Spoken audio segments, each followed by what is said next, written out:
Hello, everybody. Welcome to Super Gamekast 2. My name is Bronson Fiore, and I am joined by the always awesome Aaron Reynolds. Hey, how are you, bud? I'm doing pretty good, other than crippling drug addiction. Oh no. And by that I mean World of Warcraft. Oh, okay. That's fine, So I guess. that's fine. If you're ruining your life that way, it's okay. It may not be acceptable according to societal standards, but it's tolerable. But yeah, so like been on that fucking train real hard. Oh yeah. Uh, Level just hit 28 this morning. Okay. Uh, So nearly halfway there. yeah. Though, if honestly, if you're going off of how much experience it takes, the real halfway point is probably like 40. Okay. Because it takes more experience each level. Yep. So yeah, that game is fucking magical. It is magical, and it hits all the check boxes of kind of like what I want in a video game. Okay. It's like, all right, a world I really love and lore I really love. It's like great presentation and music and art, even if it's like, it's from it's up-res 2004 assets, but still, and then it's like, here we're gonna put you in a Skinner box that has loot. And then we're going to also put a social element into it. And this is going to psychologically fuck you all up. And boy howdy, mission accomplished.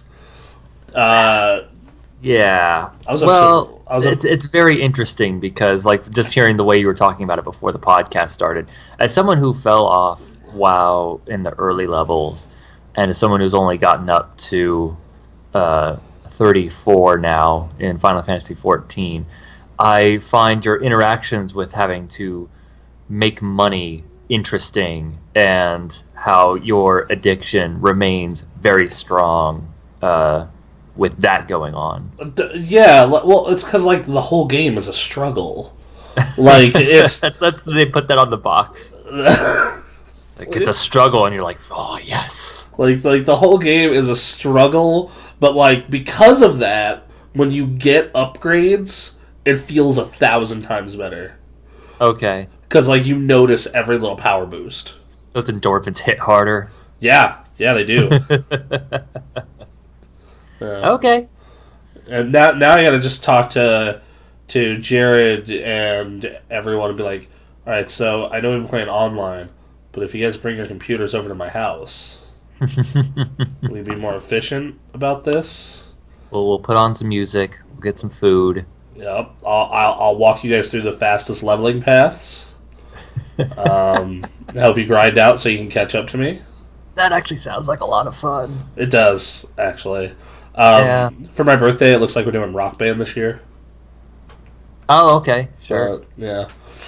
Because we always pick like the last 3 years have been Heroes Lands.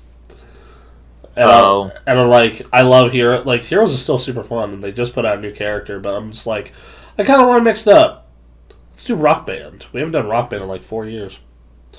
Rock Band's been kind of, that fell off a few years ago, at least. Yeah, but still super fun when you play it. Sure, absolutely. I remember when 4 came out on the PS4, I bought the full band kit. I was like ready. I was like, this is gonna get popular again. I'm ready. And I can't. And like music as a whole has taken a different turn regarding instruments with Rock Band instruments. It definitely has. Yeah. So yeah, But it'll be fun. Mm-hmm. But that's the original topic, like. So like for example, last night I got a new set of bracers, or no, it was a new belt, and like instantly you just see just stat boosts across the board. All right, yeah, and like I go out and I start killing shit with it, and it's like, oh, I'm doing a little more damage, I have a little more life, like hell yes. Yep. Now, I'm also playing the hardest class to level. Oh, okay. So like for me, it's extra struggle.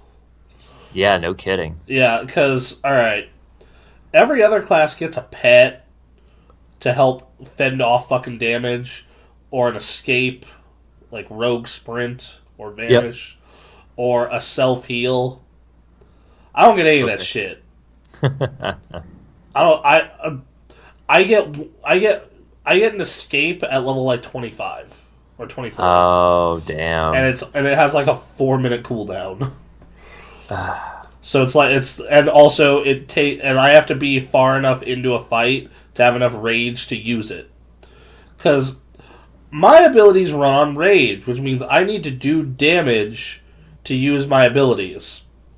So like if I get overwhelmed super early, it's like, well, fuck, I'm dead. Yep. Uh, uh, Wow. so yeah. So like the only way to heal myself is through food and bandages. Like it is the ultimate struggle. Also, I'm very lucky that I got a really good weapon because I got the weapon off of Mr. Smite in Dead Mines, the first Alliance dungeon, and it's good until like level 29, 30. And I'm so glad I got that weapon because warriors scale to their gear more so than any other class. Okay. A mage, you can have the shittiest staff in the world and still do good damage. Yeah. Well, as long as the rest of your gear is like okay, as long as everything's okay. Sure. A warrior, if you have a shitty weapon, you're gonna be doing shitty damage. Okay. Yep. Which is why getting help to get the whirlwind axe early is such a big deal. Because you get that shit at level 30, 31, you are carrying the same weapon for like 15, 16 levels. Okay. Damn. Um, but yeah, like, and the thing is, because of the struggle, it makes you socialize. It Right. fucking makes you. Like, that is how they designed this game, is like, this shit's really hard. If you see someone out in the open world, you probably should help each other. Yeah. Like there's this quest up in the wetlands called the Dark Iron War, and the other quest leading to it. And it's this very small enclosed like base of Dark Iron dwarves that are all elites. There's no way you are soloing this shit until you're in your 40s. And at that point, the quest is irrelevant. So it's like, all right, who in the wetlands is doing the Dark Iron War? And you and a bunch of level high 20s and low 30s get together and you fucking team up and you go into that base and you might make some new friends along the way. Yeah. Interesting. Man. Like like it's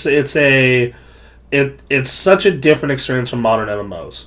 Cuz if I go into regular World of Warcraft right now, I don't have to socialize at all unless I'm doing a hard mode dungeon, Mythic as it's called, or Mythic Plus, or if Right. I'm doing a raid that's in all honesty, probably heroic, but I'll give it the benefit of the doubt, normal or higher difficulty.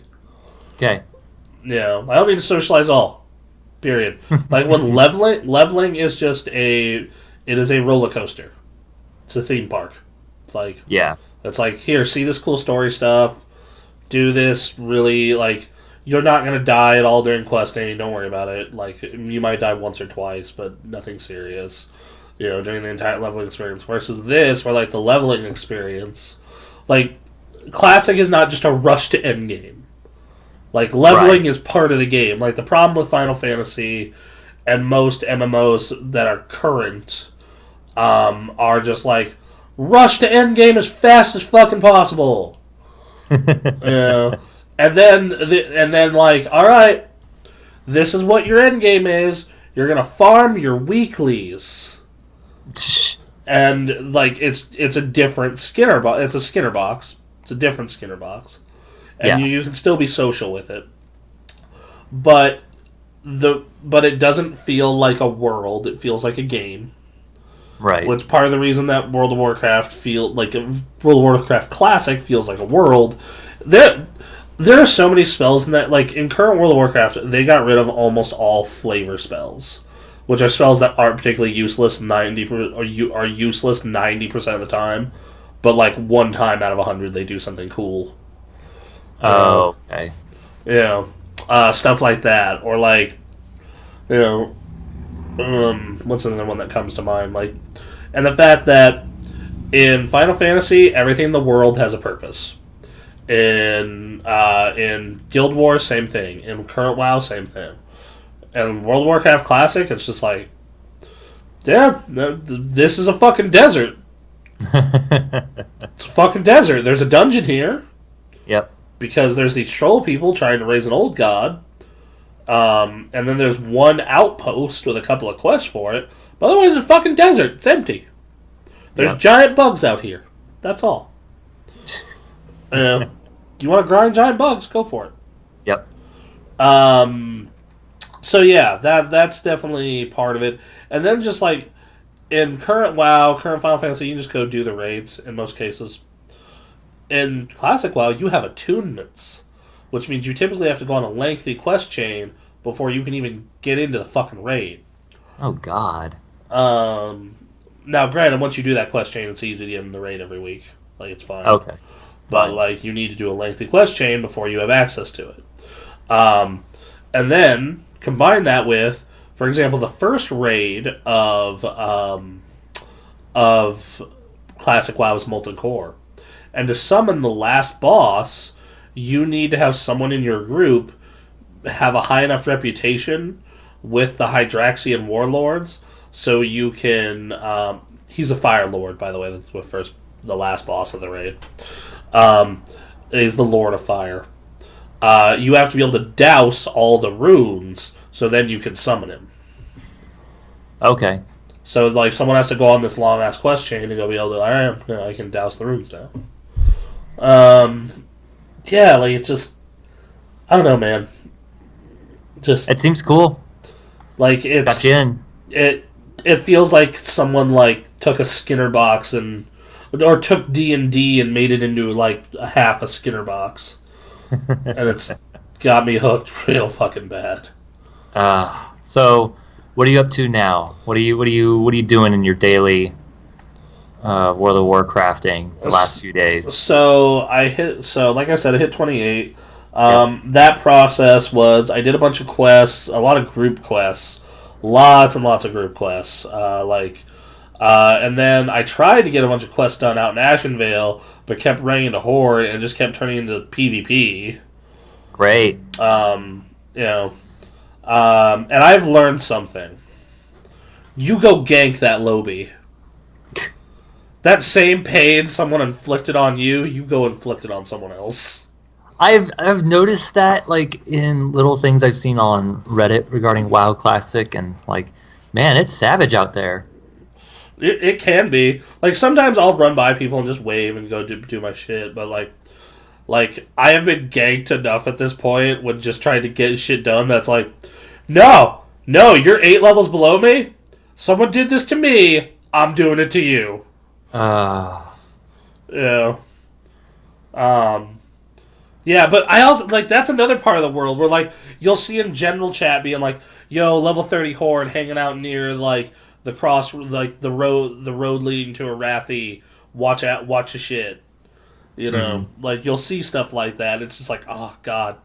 Like, it's fucking communal, and it's like, and, like, we'll just be, like, talking, like, people will start, like, going to fight the guy, and, like, he'll find out he's a punk.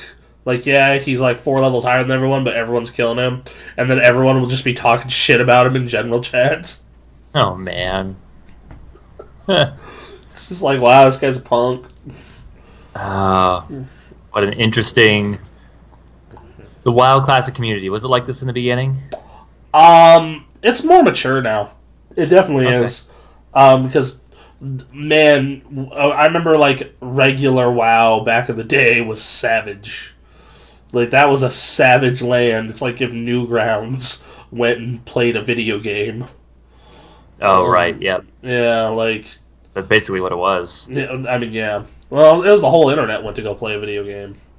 Right, but that demographic. I have very distinct memories of like the launch week of World of Warcraft because at the time I was in an Unreal Tournament 2004 clan and and was playing Halo 2 in tournaments, and there was this service for the PC called Xfire, which what Xfire was is it was like Steam's social platform and BNet's social platform before they existed. It was a cross game messaging program for gamers via text and via voice, and it would also tell you what your friends were playing and how long they've been playing it. And I remember the week World of Warcraft came out because I came in a few weeks late. I was in the launch month, but I still came in a few weeks late. And I remember logging on like the week that game came out, and it used to be I'd have a good mix of like, oh, people are playing Counter-Strike Go and Half-Life 2 and most of them are playing Unreal, and some of them are playing, this, that, or the other. Every single one of these motherfuckers were playing World of Warcraft. Yep. Every single one, except like a couple people finishing up Half-Life 2, because they came out like a week apart. Yeah, and I'm like, what the fuck, like, that's that, like, EverQuest, but for Warcraft, right? Like, and they're like, yeah, bro, you need to get on it. Like, it's super good. And, like, and I thought about it, and I thought long and hard, and I was like, yeah, fine. And I got on it, and, like, the first time I played it, it actually didn't fully take. Like, I got to level, I got, level 30, and then I dropped off. And then in October, I had a bunch of friends who were into it at that point. The plague had spread, and I went in and bought another copy because I locked myself out of the account. I had completely forgot every way to get in. Oh. So I went out and bought another copy with some of my birthday money. Installed it, all 5 discs, and that was the time it took hold. Okay. 50 miles outside of Barstow, the Azeroth began to take hold. And funnily enough, Quinn bought the game the same day. Both installed at the same time. We both get in, and we played all night. I think part of it was like now just having a real life friend who was playing it, and both just being on voice comms and communicating and being like, okay, like and like we both get to like level 8 and. And that progressed, and then like it just kept going and going until we're in different endgame rating guilds at one point, but we were still in endgame rating guilds and doing all kinds of shit. Yeah. Yeah, like that. The early days of WoW, I was like just because like I was very hesitant about it because I didn't really care for MMOs of the time. Well, because it was EverQuest and like. FF11 and was that out at that time? Yeah, that was out. It was definitely out. Okay. Like Legacy 2, City of Heroes. Hellgate London. That was after, but okay. Yes, I think it was after. Anyway, City of Heroes. That was the first MMO. I was like, oh. Okay. Star Wars Galaxies. That was in that. Yes, that's right. EQ2 came out like weeks before WoW. Man, they did not know the freight train they were going to get hit by. The Dreamcast of MMOs. Oh, God. Man, we should go do a segment where we play fucking EverQuest 2 for a bit. It has to be free to play at this point, right? I don't know. Let's take a look. Yeah, I'm gonna pull the internet at our fingertips here. I'm gonna pull this up so the people who watch the video version can. I'm gonna look too. Can EverQuest 2. Oh no! Oh no! Okay, so play free for Windows only. How many? Are you on EverQuest 2 or 1? I'm on EverQuest 2. EverQuest 1 I know is free to play. Why would they run both? Because there are people who... EverQuest 1 has started to do legacy servers. They started to do legacy servers way before WoW. Okay. And yeah, so... Alright, so hold on. Membership. So they have the normal $15 a month. They have the packs and expansions. So Year of Everquest pack. 66 slot backpack. Grants full adventure trade skill. Plus leveling bonus. Vendor crate. So that's the base game for a year. And then you have the EverQuest 2 Chaos Descending expansion. And you can do standard, collectors, or premium. Okay, but I want to know its expansion history. Like, I want to know how... This is interesting. Apparently, back in 2011, said someone gave it an award for best bang for your buck. God. God, this game did not know the freight train it was about to get hit by. It's interesting looking at the art. Like, there's clearly a lot of people putting a lot of work into this game still. Yeah, well, yeah, like, and it was very much a case of, like, they were making a realistic, in quotes, looking game at the time, and WoW was just like, we're going to continue doing the Warcraft 3 thing. Oh. Hello, can you hear me? Alright, sorry for the little hiccup there, everyone. We have internet issues. So... You got the speed. Yeah, but not the power. But no, so we had... we're talking about EverQuest 2 and how it didn't know the freight. Like, man, they had to feel so good, right? Like, they had to be sure. We'd be like, man, we got the number one MMO on the market. We're making a sequel. Like, fuck yeah. Yeah. And then just fucking freight train. I mean, there are still people working there. They're still putting out content. There are people still playing it. Right. I'm curious. I would love to know the numbers on that. Yeah. I want to know what the numbers on that are, and I want to know what the numbers on EQ1 are. Right.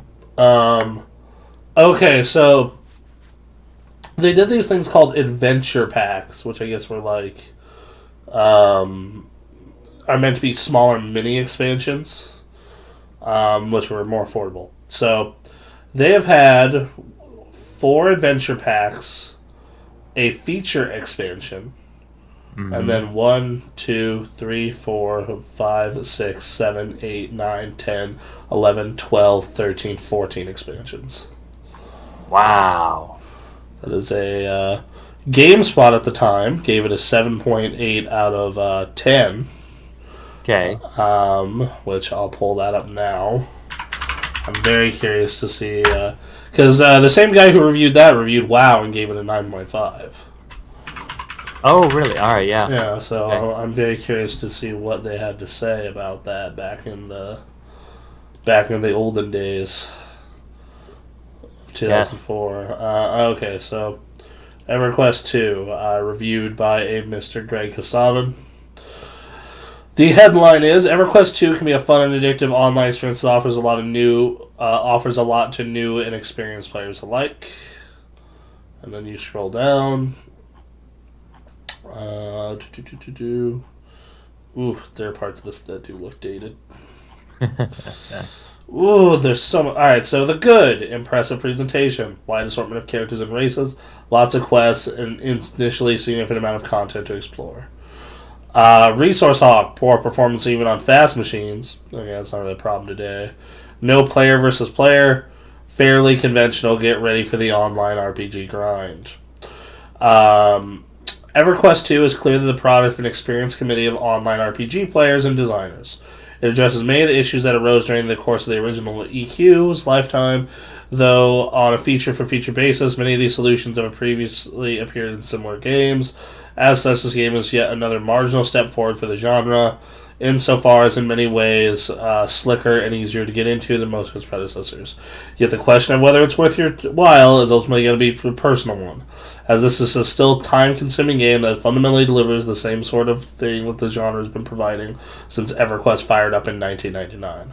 So if you've given up on games like this until some sort of revolutionary development, then EverQuest 2 probably won't have what it takes to reinvigorate your interest. But if you want a big new fantasy world to explore and find stuff and kill monsters in, ideally in the company of some friends, then EverQuest 2 has got it. Now this came out November 17th, 04 at 6:08 p.m. So November 17th, 04 at 6 p.m. Keep that in mind. Alright, now we're going to go to World of Warcraft. Alright, World of Warcraft, 9.5 out of 10. Hold on, I have to scroll down to get to it because of its expansions. Alright, so this review posted. They don't have the original post date for this. Because it says August 5th, 2015. So someone fucked up when transferring it over to the new system. No kidding. But let me pull up WoW's release date. Because we'll assume the embargo, like they had to write the review after everything, right? Right. So like because you can't like write a review for this on. So it came out the 23rd. So it came out the 23rd. So it came out like at least a week after that EverQuest review went live, and EverQuest 2 came out November 8th. So yeah, they definitely had to wait for live servers and everything. So this review could have went live sometime in December. So the byline, the title is, "Here's an online role-playing game you should play no matter who you are." Wow. Alright, so we're going to go down to the good, the bad, etc. And see what it says. Alright. Oh, and just like all MMOs review at the time, it's long. Alright, so, huge, beautiful, seamless world. Highly streamlined and cohesive to short or long play sessions. Exciting action-packed combat. Elegant, easy-to-use interface. Excellent music and sound. The bad. Some stability issues immediately following launch. Player versus player elements are not complete. The last... I'll give you the paragraph just like last time. The worst thing about World of Warcraft is that you can't just play it all the time. After all, chances are if you start, you'll never want to stop. Again, though, part of what makes this game so remarkable is it doesn't assume that you have that all you have to do in your busy life is play this one game. And it delivers a high quality experience regardless of how much or how little time you're able to invest. Paradoxically, then it can become the last game you need to play for weeks or months, who knows. The point is, World of Warcraft features an overall level of quality that's typically reserved for the best offline video games, which have always had a leg up on online games in their ability to present tightly woven, story-driven settings. But World of Warcraft achieves this in the context of a massive, evolving world populated by thousands of other players who you may choose to interact with, which makes this proceeding seem much more meaningful. This is a stunning achievement that will make you feel privileged to be a game player. Wow. Okay. So, didn't see that bus coming. Well, no, and it's. I feel like to fully understand that perspective, you have to really actually go back. At this point, if you're new to this and didn't live it, it's really difficult to have that perspective. Yeah, you don't understand. People today who play modern MMOs don't understand how easy WoW was in comparison. In fucking EverQuest 1, if you died, you had to do a corpse run, but if you didn't do it fast enough, all your shit would disappear. Or people would steal shit from you. Right. It just had some quality of life improvements. Oh, and also, if you die, you lost experience. What? Yeah. That's a terrible idea, but okay. Yeah, there was... Dude, man... Let me send you some stories about EQ sometime. God. There's literally a boss for a legendary weapon that you could potentially have to camp for 72 hours. Okay. Yeah. Eh. EQ1 is savage. Yeah. Out of curiosity, did they review EverQuest 1? I'm curious. I mean, why not? Yeah. Okay, so it came out. They gave it an 8.4. Okay. Who was it reviewed by? Greg Kasavin. All right. Figures. Let's see. EverQuest is the best game in its class. At the same time, it's loaded with problems. And they reviewed it like 9 months after it came out. So they don't have a good and a bad for this one. It shouldn't surprise you that EverQuest promotes cooperation like any other online RPG. At its core, EverQuest is an interface for interaction between players, and in this respect, it's excellent. Sure, the combat may be a little boring, the manual may be horrible, the quest system half baked, and the game will not out small share of miscellaneous bugs. But all you need is to find a like-minded adventure or two, and all of a sudden, EverQuest stands to become one of the most memorable gaming experiences you ever had. Exploring the land, hunting monsters, fleeing from certain death, all these are incredibly fun in EverQuest, so as long as someone else is along for the ride. Though it may have been better in almost every respect, although it might have been better in almost every respect, in any respect, it is like any good online RPG, a work in progress, and there's no question it's the best game of its kind. Yep. You know, having to camp a boss for 72 hours. I mean, for the time, again, having that perspective when Yeah, it came out. right. You compare that to Ultima, which is like Ultima. So a little bit of history on Ultima, for example. Ultima, if there's a big badass dragon in the world, only one person could kill it ever. Wow. So it's like a real, like they made a persistent, real fantasy world. That's interesting. Yeah, it was a cool idea. Like if you wanted to, you just go be a like profession person. Yeah. Just go. I don't know. I'm gonna do professions. I'm gonna go be a permanent blacksmith in town. It was weird. Hold on. I'm gonna pull. Let's see. Wow. Oh, Lineage. It wasn't Legacy. Sorry, it was Lineage 2. My bad. Okay. That was the game that people had serious people that I personally knew were super into, and I was just kind of like, eh. Well, this game it was made by NC Soft, who went on to make Ion and Blade and Soul. Ooh. But yeah, no. I love how they don't show any screenshots and it's free to play now. Yep. Yeah, that's the thing. That's the thing. I could not see what the game actually was. I would have to sign up and play. Like, or I could go on these websites. Or I guess you could go on Google and just look up Lineage 2, which, God, that game was... Even at the time, I was like, why aren't you guys just playing EQ or Final Fantasy 11? Yeah. Yeah, this came out in April 04. Once again, didn't know the bus it was going to be hit by. Yeah.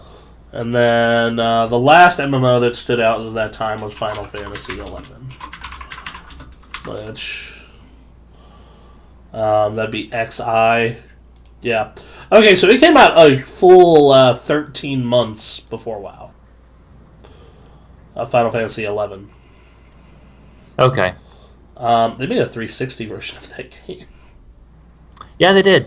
Yeah, that was a weird thought. You had to use this weird launcher and everything. Let's see. If you're a Final Fantasy fan who's looking for an excuse to give online role-playing games a try, by all means... Oh, yeah, ads. By all means, go for it. Though proceed with caution. Yeah, I remember like the big deal about this game. It was like if you were not in a group, like a bunny rabbit could kill you. Right. Like that's one of the big things I remember about it. You'll have to jump through several proverbial flaming hoops before you start having fun in the world of Vana'diel. That's like the opening sentence here. Okay. Yeah, I don't... MMOs are weird, man. Speaking of, you've been playing a more modern MMO. Yes, I have. That has been one of two-ish games I've been playing. You're not stuck in the past like the old man here. Not quite, but I am still catching up. I'm a man lost in time. I'm technically still playing a Realm Reborn content. So that's like what, 2013, somewhere around there. Yeah, 2013 is when that launched. Yeah. I wanted to like that game more. Because I have a lot of friends who play it and are super into it, but I'm just like, it just makes me want to go play fucking WoW. No, you already have a game that speaks your language. No. So it makes sense. The Black Mage looks so dope. Okay, like that's the thing. Final Fantasy, they know how to make their shit look cool. Very good about that. Like, if I could get like Warcraft's world and responsiveness with something that looks as dope as that Black Mage, right? Because like there are spells in World of Warcraft that look dope. Like they look super cool, but like that limit break with Meteor, is the shiz. Like I don't know, like. Right now, I'm looking into, like, I want to get my white mage up to level 80, obviously, but when I start a second character, I'm trying to decide between a bard, just because you can actually play your instrument. That's cool. So it's like in Monster Hunter, because Monster Hunter has something similar, where it has like a Guitar Hero mini game for like the instrument weapon. Right. They're coming out with like a rhythm game for instrument stuff, but also you can just play it, apparently, just freehand. Okay, which sounds like it'd be a recipe for disaster, but as someone who likes to play music, that would be fun. Just 40 bards in town. There apparently have been like years of like people putting in the effort to play songs together, but trying to figure out how to do it with lag and all that fun stuff. That actually sounds kind of appealing. If they can figure that out, like I don't know what the band scene in Final Fantasy XIV is, if there is one, but that's just a cool idea. But so there's that, and then I'm also looking at I think it's tank, becoming a gun breaker, because you just have a gun blade, and that's cool. Right, because you can switch classes in that game, right? You can to an extent. I believe you have to. You can switch. I'm not sure on this. I think you can switch jobs. So like you start as I started as a conjurer, which is the one class you can be it's one class, and then you can specialize into different jobs. I'm not certain if you can switch classes like across all of them or not. Okay. I'm not the authority there on that. Learning an MMO, man, there is a lot of information to figure out. Yes, there is. Being the person who is currently teaching like 3 people who never played vanilla WoW. And last night, Ray's like, okay, it's 1:00, I'm on. How long is it going to take for us to walk over to this place I need to go? And I thought, about 30 minutes. Okay. Yeah. He's just like, what? Well, we have to go take a train, and then once we're out of the train, we have to go cut through the city. I remember when I started Burning Crusade for the first time, we had to go to a new area to get this new quest, and we literally had to go out from the city and walk. I mean, run, but, we're auto-running across vast wastelands and through caves, and it's trying to get to this other city in, Orgrimmar or something like that. And it's oh my god. Right, you played Horde for your first character. I did. Oh. But, so, I don't know, now that I'm reading some of this stuff, apparently you can change your class, in which case I may consider doing that just because it'd be fun. But, anyway, so there's a bunch of stuff going on right now. I've been playing, I got to level 34. I ran into my first roadblock being a healer, where we wiped 4 or 5 times, and it was all because I didn't recognize that the tank was getting poisoned, and I was the only one that can heal that. That can cleanse that? Yes. Okay. Because I had not encountered that in a previous dungeon. So I was just like, I'm trying to heal, and I'm running out of MP, and then he's dying, and then we're all dying, and I'm trying to revive everyone, but I don't have any MP left. And it was all because I wasn't getting the poison. And then, like, the moment the other guys mentioned it, he mentioned it slightly passive-aggressively, but the amount of times we had wiped because of me, he earned it. I always fucking hate that. Like, somewhat, like, I hate it, and I'm like, but thankful for it, like, okay. They're right. That's the thing. At the end of the day. You're right. I suck. Tell me how I can stop sucking. Yep. No, he pointed it out to me, and I said, crap. And the very next attempt, I was on top of all the poisoning, and we got through just fine. Okay, yeah. See? So, like, it worked out. But then, so now I am at a trial, which is different from a dungeon. It's like a big... It's you know... It's an evolution in, you know, when you're trying to learn an MMO for the first time, like, it's like adding little things as you go on. Especially since Final Fantasy XIV has been, one, evolving from itself from the beginning, from its humble beginnings. Right. Like, you don't have the fucking culture shock that Ray's gonna have of, like, fucking learning all this shit on the fly. Right. Yeah. So, like, but it's so Final Fantasy, the way this is set up now, they're obviously going to be redoing these early levels to make it more bearable at the very least. Oh, they're going to cataclysm it and then fuck up all the lore. Cool. And maybe. I don't know how they're going to do it. No, go on. Sorry. But I don't know. I have faith in them to do it right, just because like, separate from World of Warcraft, they really fucked up their beginnings and have had to work to get to where they're at now. Right. Whereas World of Warcraft started on a high and kept capitalizing and then fell off. Not to say Final Fantasy XIV couldn't do that. They for sure could, but like in WoW's case, it was like banger, banger, banger. Yeah, pretty good. Trash fire. Banger. Semi-trash fire.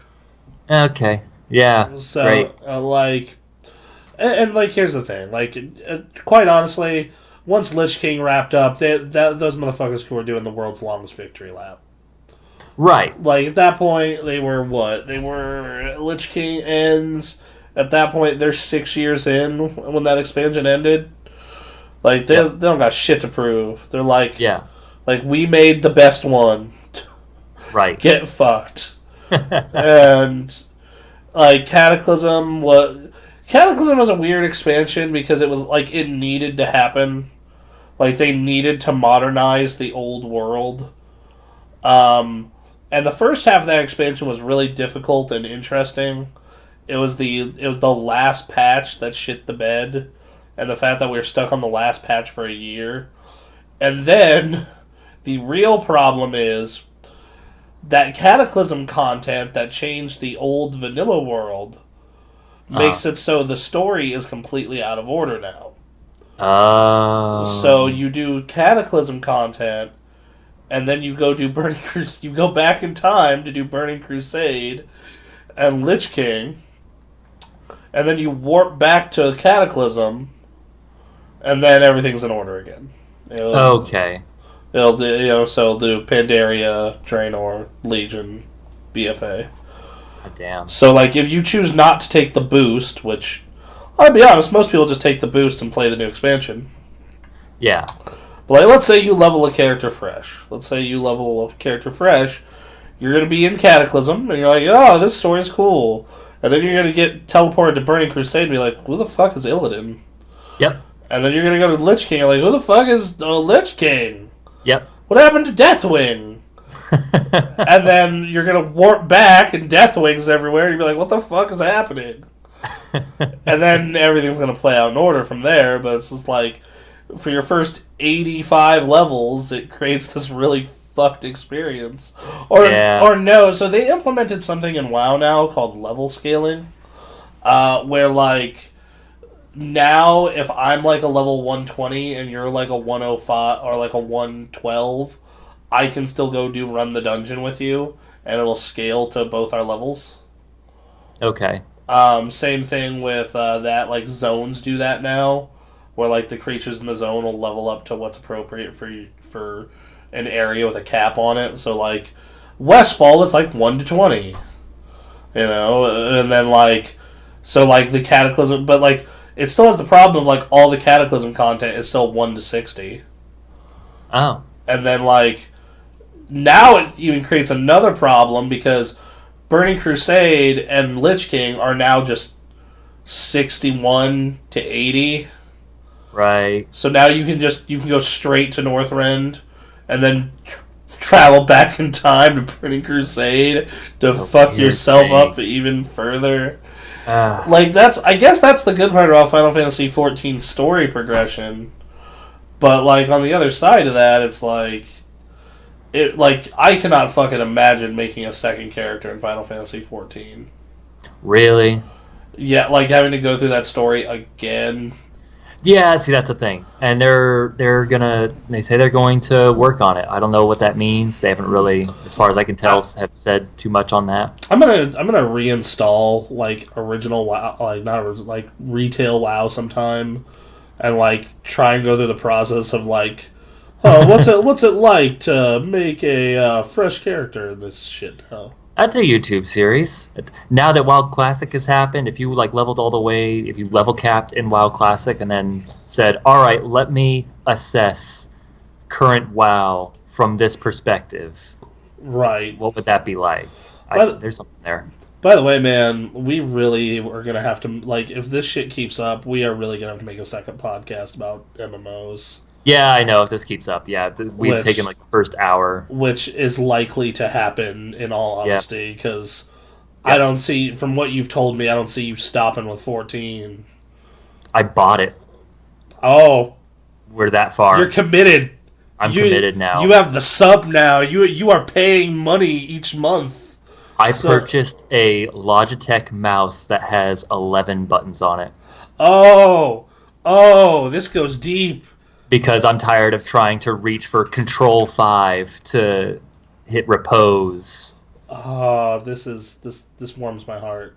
This makes me so happy. So maybe we start a second podcast. Yeah, we may have to do that. We're not promising. No, but like we can't let this derail a podcast every time. Because okay, like, you're into this thing that's new for you. Yeah. I'm going back to this thing that's still, like, a new release. Yep. However, in another month, this shit... so we're gonna have a fucking problem. No, it's gonna be a big... Yeah. Alright, so real quick on Final Fantasy XIV. I'm about to run into a Primal, which has some... What is a Primal? So a Primal is, like, just a... It's not quite a god. It's a manifestation of Aether that bad people are worshipping. Anyway, bad dudes. Real bad dudes. Okay, cool. Seem like the biggest bosses, in at least early levels of WoW, Final Fantasy. Mm-hmm. So there's, like, area stuff. You're standing on a, like, circle, and this Primal does, like, a ground pound in the center, and then the outer edges of the circle will fall off. But the closer you're in towards the center of the circle, the more damage that attack does. So you have to get towards the edge, but you can't go off, which means you're going to get dealt some damage either way. And then he has a straight-on attack that if you get hit by it once, it shoots you off the edge no matter what. Okay, so this checks out. There are bosses definitely like that in WoW's dungeons, for sure, and raids. So, like, I'm looking at this and I'm, like, terrified. Dude, you'll after your first couple of those, you're like, this is fucking easy. I mean, sure. Like, that's the thing, is I'm not even halfway through the leveling system. What's the cap in that game again? 80? 80. Ooh. Yeah. Ooh. So, and it starts picking up at around 50, 60. Okay. So this is still me in the learning process. And after last time, I was just like, oh crap, I have to worry about status effects of other people too. All right, I gotta, okay. Dude, support is hard in MMOs. Right, and I enjoy it. I actually enjoy it more than doing DPS, at least right now. I've got to try some jobs. So I've been leveling as a DPS warrior.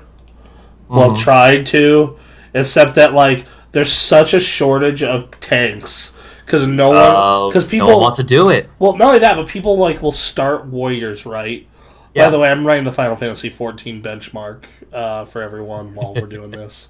Okay. And like, so I'm like a DPS warrior, but WoW, honestly, until you hit your 50s, any warrior that has a sword and a shield can still tank until you hit like the really hard endgame dungeons. And like every fucking time, it's like, do you have a shield? Did you throw on a shield? Like, we need a tank. And I'm like, fucking no, god damn it. Uh, I don't want this responsibility till later. which is funny because later's probably when you're going to have more tanks willing to take up the responsibility. I actually think that like, the thing about leveling a warrior is it really thins the herd. Because, like, people just do not want to put up with this shit. Yeah. They like, especially like when you're pulling one at a time and have to eat a biscuit after every pull, versus you look down the road and you see a mage with like 100 dudes around it and he just murders them all, Yep. and you're just like, fuck this. Right. And then it relies on you. The whole party relies on if you like pull a little too many, or if you're a healer and you aren't on top of someone for a split second longer than you should be. Well, like the real interesting one in my mind is the fact that like in that game threat is super like super easy to pull threat. Like if you do too big of a heal at the wrong time, it'll instantly go for the healer. Right. If like same thing with the DPS, like if DPS nukes too hard, just pulls off the tank. Oh man. Yeah, no. Okay. But yeah, so I've been like having to basically tank and arm spec a lot because I've noticed like the further I level, there's like less and less and less warriors. Like people are like, oh, warrior is the most played class in vanilla right now, and I'm like, yeah, give it time. Yeah. Give it time. Yep. There are some people who are badasses that'll make the climb. Like we got like 3 of them in our guild. Okay. I have no doubt in my mind Corey's going to hit it. I have no doubt in my mind Hanger is going to hit it. And me, but like, most of the time. Yeah, it's a lot. So. But yeah, no. Final Fantasy 14. Yeah, I'm working myself up towards that. I'm not gonna have time to play it today, but probably sometime this week. I'm gonna give it a shot. Same. I have to run errands and whatnot. You have to do adult stuff. Yeah, unfortunately. I've been neglecting it during the week at night because like I just come home and eat and then WoW. That is my life. Right. Yep. Yeah, it's been fun. The quests are, fetch quests and can be irritating, but it's fine. It hasn't been, game enders. Joined this little guild called Vinco, which is the Giant Bomb Final Fantasy guild. Nice. Which just happened to be based in my server. So nice. I was like, sure. My guild is currently And Pals. Okay. Though some friends and I are going to make our own guild once we're all capped and everything. Sure. And we like had a giant discussion this week of just like back and forth on guild names, like what we should name it. The most popular one was Letterkenny. Okay. I'm sure you've seen that show. I think I have. Let me pull up the discussion. Let's see. I petition we become illegal Danish as a guild. And I'm like, I vote Big Wangers LLC or the Knights of Good. Yeah. And then I also put, I'd also settle for Strickland Propane. Right. Then Ray says Ray and the Rayettes. I said that I'm like investigation team. Yep, that's a fun one. Robert's response was sapped girls can't say no. Wow. All right. No, maybe not that one. Then I'm like Braun Marley and the Whalers. All right. Oh, you guys. Let's see. Then BDE, Big Dick Energy. Okay. Someone responds with Big Duck Energy. Great. Sure. Then Naga can't handle this. Then Naga with attitude. Oh man! All right. Let's see. Naga. Some of these are good suggestions. Yeah, Naga with attitude. Yeah, I like that one. Nagas have Varian. Murloc's got that Naga.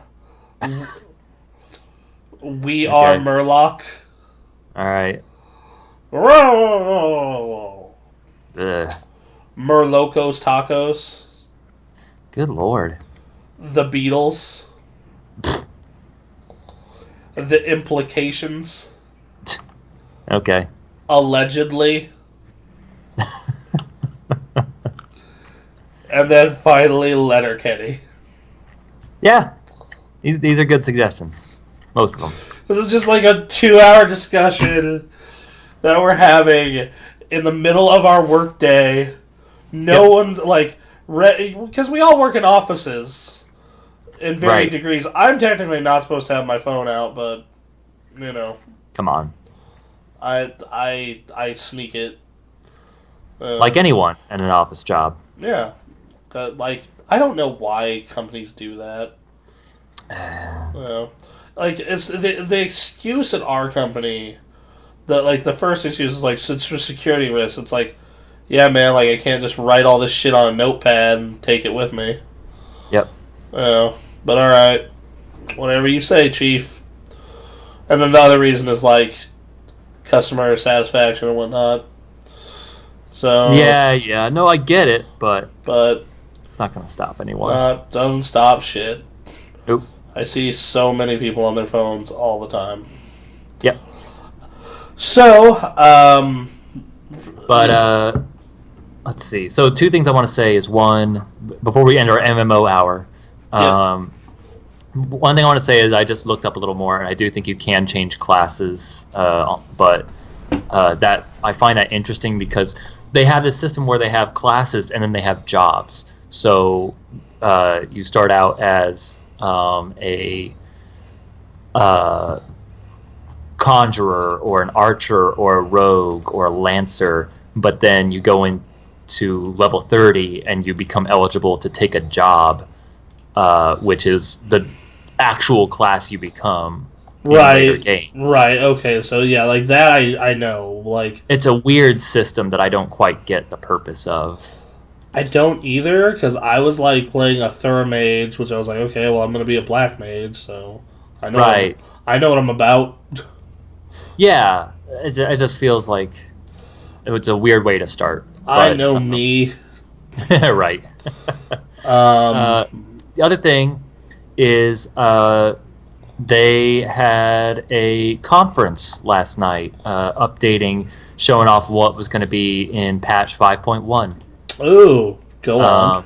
Which the reason I want to bring it up first and foremost is I love, and we mentioned this once before when we were talking about E3 press conferences, but I love that like how E3 started as giving press conferences to press, which was to say, hey, as a business we are doing well, here are the numbers, we're doing good. Here's the stuff that's coming out this year that will sell.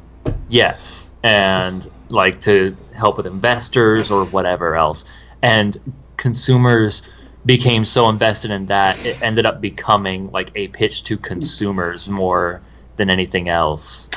I love that people are so invested in Final Fantasy. I turned on a Twitch stream and I watched these two guys who from Square Enix sitting at a desk in gamer chairs, showing a PowerPoint of what was coming in 5.1, and like the chat is just going nuts, and like it's just very weird. It's just like BlizzCon. Like every year, I pay for the virtual ticket. Last year might have been a mistake. Actually, last year wasn't a mistake. That Warcraft 3 stuff was neat. Sure. And also, honestly, it was worth a loan for the WoW Classic panel. Yeah. Like, to hear them talk about, here, this is how we made this come true. Look at this programming nightmare. Right. We had to go find, we didn't have all the assets for this. We do have assets from 1998 when we first started developing this, though. Look at this text document. I should send you that. It's actually a really fascinating panel. Sure. I'll be down. But yeah, every year, like, I buy the BlizzCon virtual ticket and, watch all the panels and all the announcements and their opening ceremonies and whatnot. Yeah. I'm so curious what they're going to do this year after last year's shit show of a BlizzCon. That's going to be interesting. Because, like, that Diablo thing was so bad. That didn't go well at all. Do you not have phones?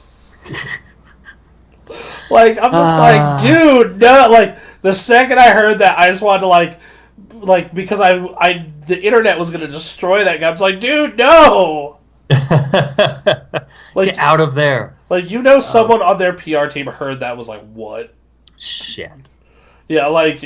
The Don Matrick level, like, oh no. Yeah, like, well, we have a console for offline, and it's called the Xbox 360. That was that level of quote. Like, yeah, like that. There were quotes in the game industry that are going to live on forever, right? Yeah. Giant enemy crab, $599 we have a system for online. It's called the Xbox 360. That one sent Matrick over to Zynga, and then I don't know where after Zynga. Like, just flying a helicopter made of money, probably. I mean, probably, yeah. And then now what? Do you guys not have phones?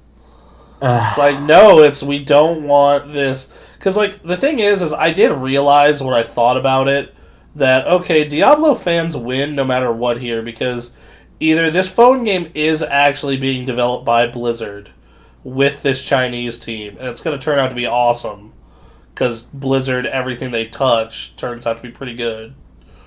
Even the bad World of Warcraft expansions are better than most MMOs. So there's that. And then, 2, there is a Chinese developer working on it. And while that phone game will probably be crap or mediocre, that means Blizzard's full attention is on Diablo 4. Right. You win either way. Shut up. So we'll see. You are either going to get sick as fuck phone Diablo, which, I mean, that'd be cool. Like, that'd be cool to bust that out at, like, a PAX or, like a CES. Play that in the hotel room. Or like, alternatively, you're getting just Diablo 4 faster. So. Right. Yep. But anyway, so it'll be interesting to see what happens over there. Yeah. Happens. But, so, I don't know, not a whole lot's been going on in terms of updates, balance stuff. What 5.1 thing are you most excited for? Well, so, like, the thing was, I'm 16 levels away from level 50, which is apparently what a lot of this was going to affect. So yeah, I was somewhat interested. That'll go by quick, man. That's going to go by I mean, it fast. will. Like, the thing is, it comes out in October, they release, which... You will probably be there by then. I will probably be there.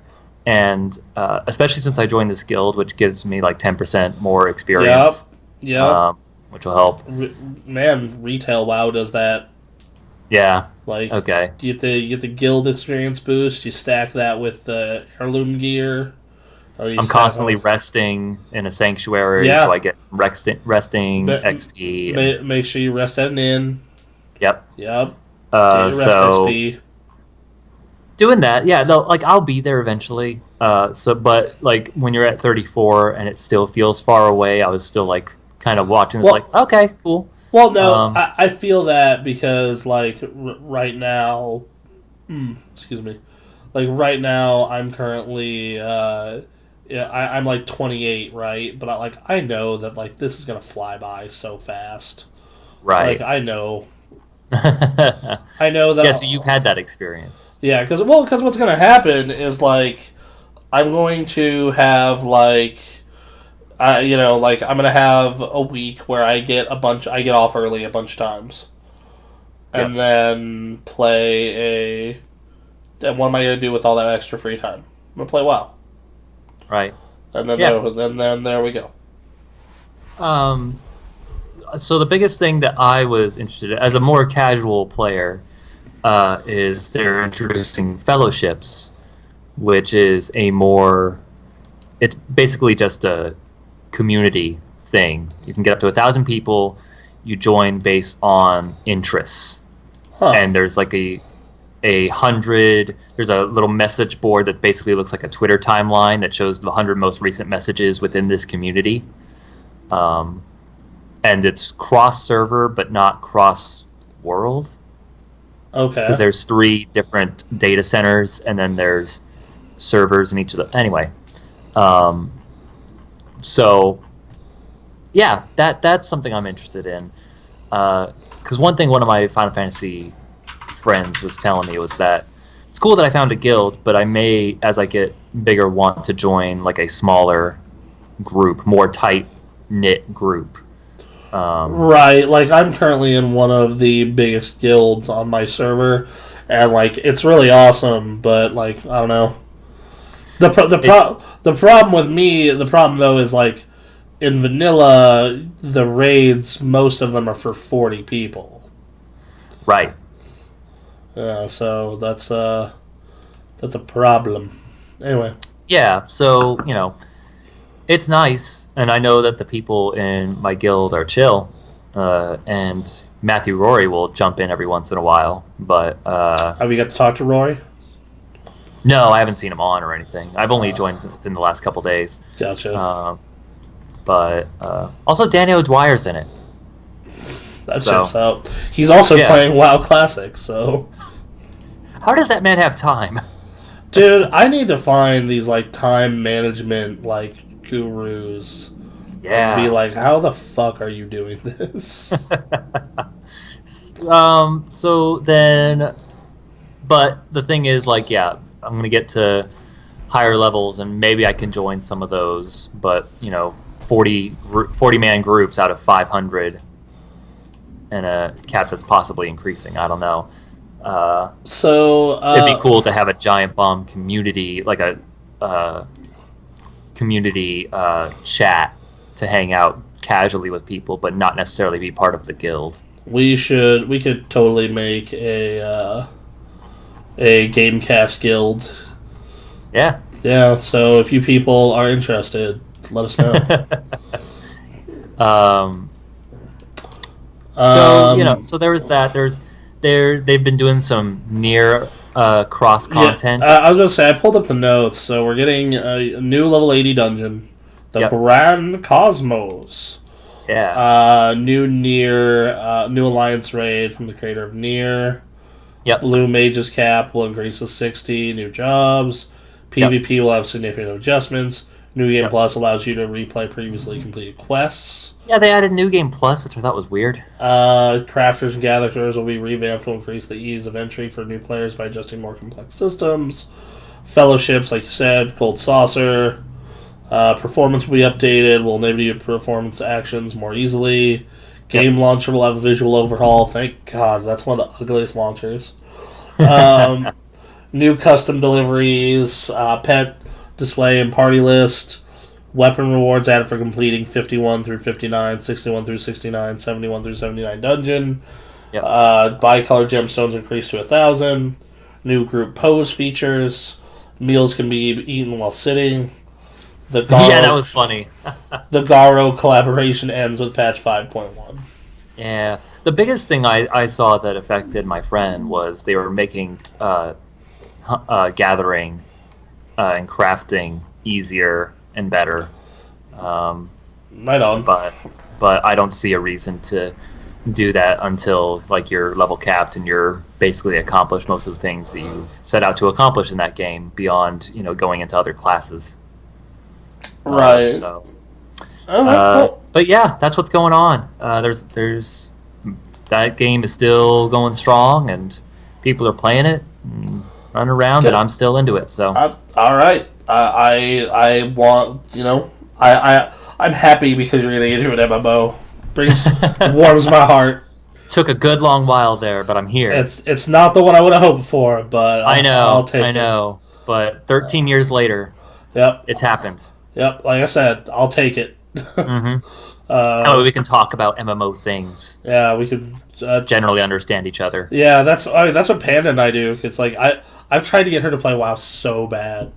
Like my friend Panda, like I'm like, look, you'll like it, and like WoW's just not weeb enough for her. Yeah, because she really likes the weeb style of Final Fantasy. Final Fantasy, yep. That's a thing. That's a thing. It's just it's not weeb enough. No, I'm like we got Asia Land. That'll be levels 80 to 100 you can spend there. You can play Panda. I really do wonder how much I'm sticking around because I just like looking at Final Fantasy stuff compared to World of Warcraft stuff. There's definitely a lot of people who are in that camp. I know a lot of them. Versus me who like I grew up on Warcraft 2 and 3. Like I love Warcraft's art style, so like I don't know. Yep. That makes sense. So other games we played though. Yes, other games. Hey, I imagine you've played a little bit of this, and I played a little bit of it too. Gears 5. Yeah, bro, I did. Yeah. I put some good time into that. Where are you at? I did the first three chapters of the first act. Okay. That's about where I'm at. I may be a little behind. And I played a lot of multiplayer. Oh, right. Okay. So, what do you think? I think that it feels like the campaign at least feels like Gears of War presented by Sony Computer Entertainment. Okay. Because they're focusing more on story, and there's all these walking parts. Yeah. And there's all these collectibles that really flesh out the world, and I'm like, this has a different flavor to it. So I noticed this too, and I was talking to my friend about it. I think it's trying to go for a movie-esque experience, as in sit down with your wife or husband. We're gonna have some food, and one of us is going to play Gears for a bit, and one of us is going to watch, and it's going to be that kind of experience. So like an Uncharted and like a God of War and like a Spider-Man. Exactly. So like a Sony. Yeah, like the games that Sony has been making for the past decade. Got it. Yeah, specifically the last few years for sure. The Last of Us, Uncharted 2 and 3 on. Yeah, 2009. Oh God, that onward. Is last 10 years. Jesus. 2009 onward. The past decade of Sony. So yeah, but that's a great. It's a great thing. It's not necessarily what I was going for, but man, if I was that far in life, if that was the life I was living, and we wanted to have something to do together, an experience like that is good. I mean, not only that, but I've actually heard from a couple of couples. This is the couple. This is actually a really great co-op game because one of you can play as Jack and be invisible and just be kind of a helper monkey. If you're not. Oh, that's cool. So, first off, I feel like this game's campaign really is meant to be played co-op. Okay. It feels weird with the AI partners instead. And but a small story to tell when we're finished with that. But yeah. Regarding that. But the fact that you can play on 2 separate difficulties.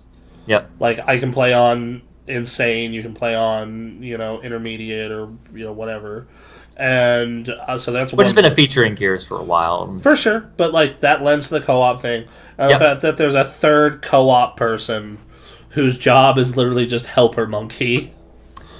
Well, right. It's yeah. I Like think it's cool. he can put up shields and put up flares and Yep. do all kinds of shit. Like that's it's definitely really neat. Like it's a it feels weird for a Gears game, but I like it.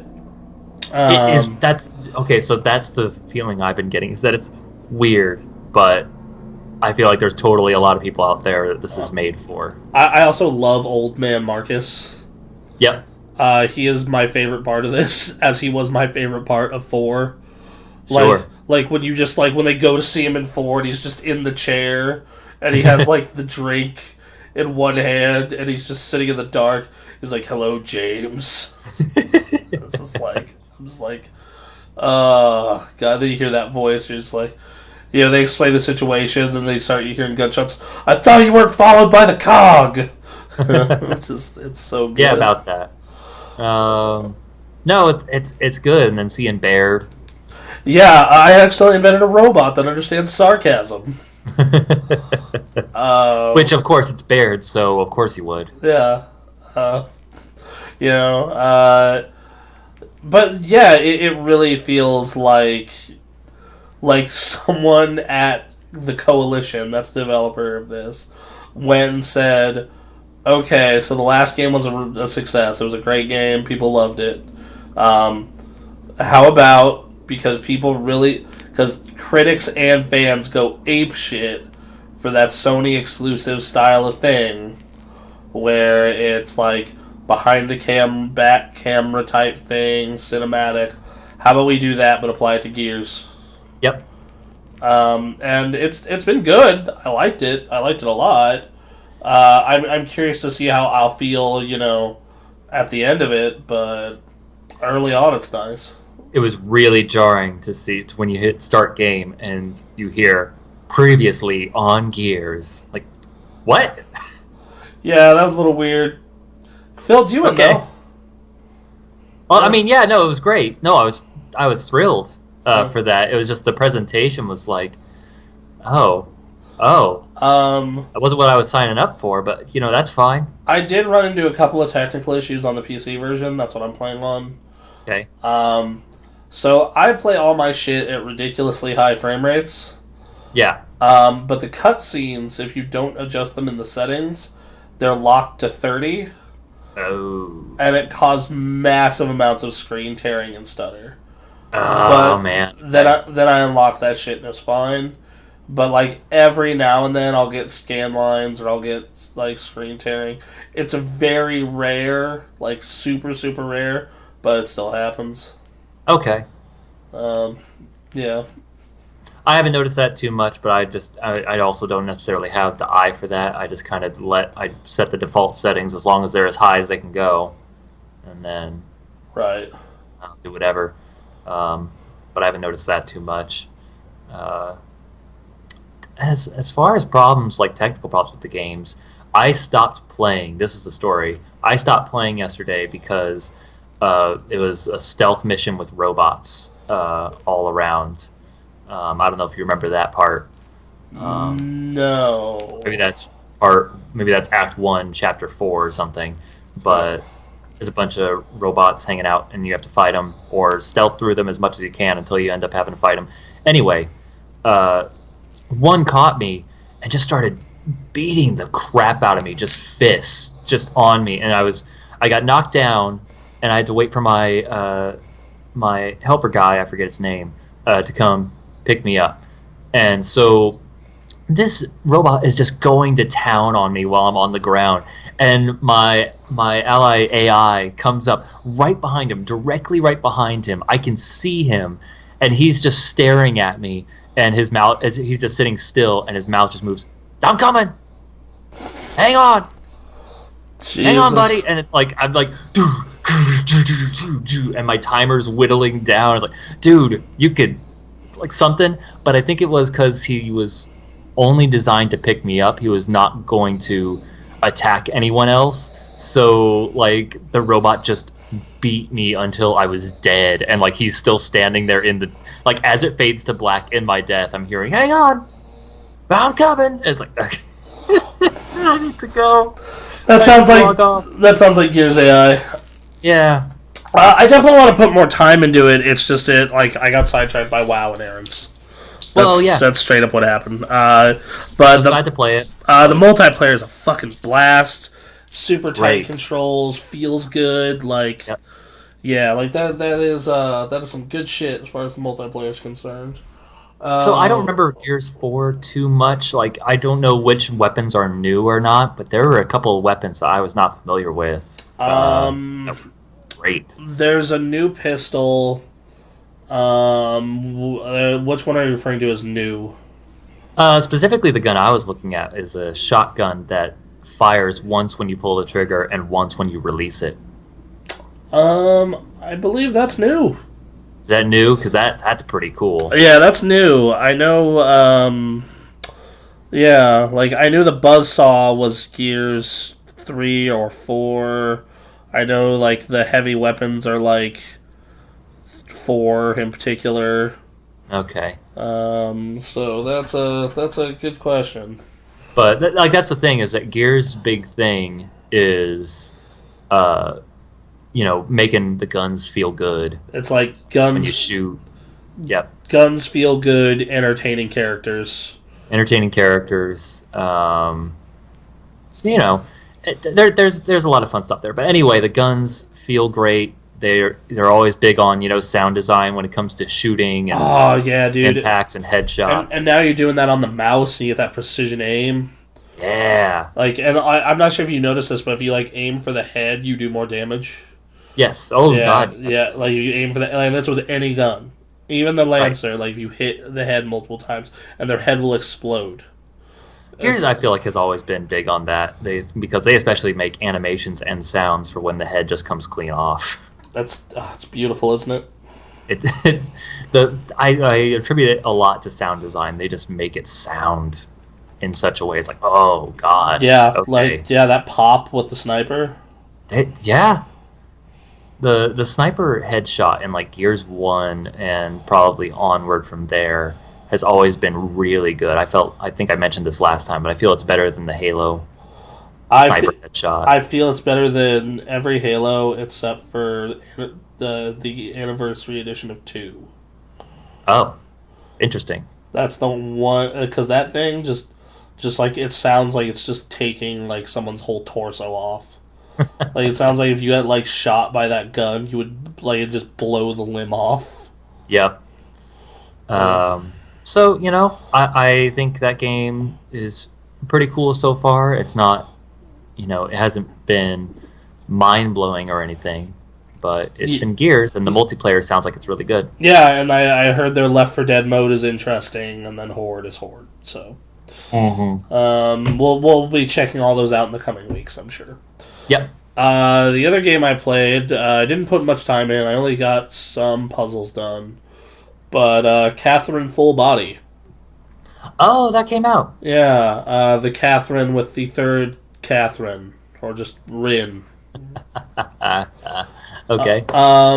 So they fixed first off, they fixed my number one problem, which was the camera. All right. It'll now, instead of just like showing a shadow of you when you go behind the blocks, it follows you, and it doesn't reverse the controls, which makes that 1,000 times better. All right. The controls are still a little sluggish. It looks great, like visually. The bump to 1080p did that game helped a lot. I'm not experiencing much in the terms of the new character yet. So I've only done the first chapter. But, like, you run into her when, like, someone's chasing after her. Her and Vincent become kind of friends. He shows her the bar. And she gets a job at the bar as a piano player. And it also seems like she kind of wants to hook up with Vincent. Okay. And most people speculate she's a trap. Right. As for the other two, Catherine and Catherine, it's the same as the first time you ran through. There's online multiplayer now. There's still the awkward as fuck questions. that you should play this game with your spouse. Right. My girlfriend loves this game. It's one of her favorite games ever. Okay. I've told her repeatedly I'll do a let's play of it with her eventually. Yeah. So you may see that on Gamecraft eventually, everyone. Me ruining my relationship. As you got to see on Twitch last night, if you follow me on Twitter, I beamed out when me and my roommate were streaming, and or my roommate and I, and we got to, like, there was an argument between me, my roommate, and the chat on, like, what is okay to say around children. Oh, man. And, like, someone's child was watching the stream, and we were playing Cuphead, and this level was enraging us. And I'm like, the genie gave me cancer. And then the discussion became like, dude, like, what if a kid says that? I'm like, if I heard a child say that genie gave me cancer, I think it'd be the funniest thing in the world. So, you know, like, it's just nonsense. Since it's a child, they don't understand the context. Like, whatever. Sure. Like, as long as it's not like swear words, like, I don't give a crap. I don't know. I think it's worth a conversation for sure. Yeah. But, you know, and it's always good to question that stuff. I remember, you know, when we were very young, like in our, 12 and 13, we were watching a lot of South Park, so you would, say something about Jews and Halo, but it wasn't like anything against actual Jewish people. It was like, it was just what you said when crap. It was just dumb, it was just dumb kids being dumb kids. Right. You learn better when someone takes the time to let you know. Yeah, but, like, man, I would love to see, like the people who really harp on that, though, like, just go into, like, time travel and get put in a Modern Warfare 2 lobby. Or, like, a Halo 3 lobby.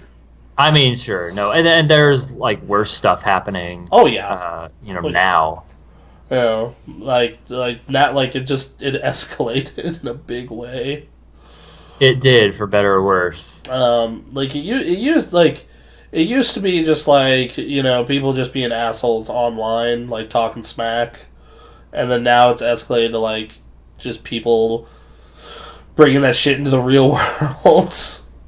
Yeah, see, now you're making a good argument for maybe we should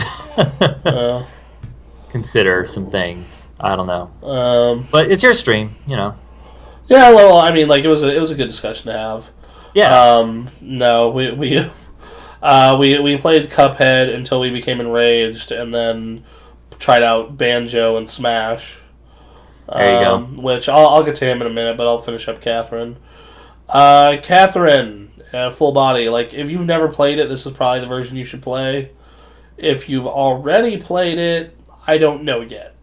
Like, I haven't seen enough of the new story shit to give a judgment. But, like, if you've never played it, visuals improved, more story stuff. Like, yeah, go for it. Because this was, like, my game of the year, 2011. Oh, man. Right. So, got snubbed because Gears and Zelda.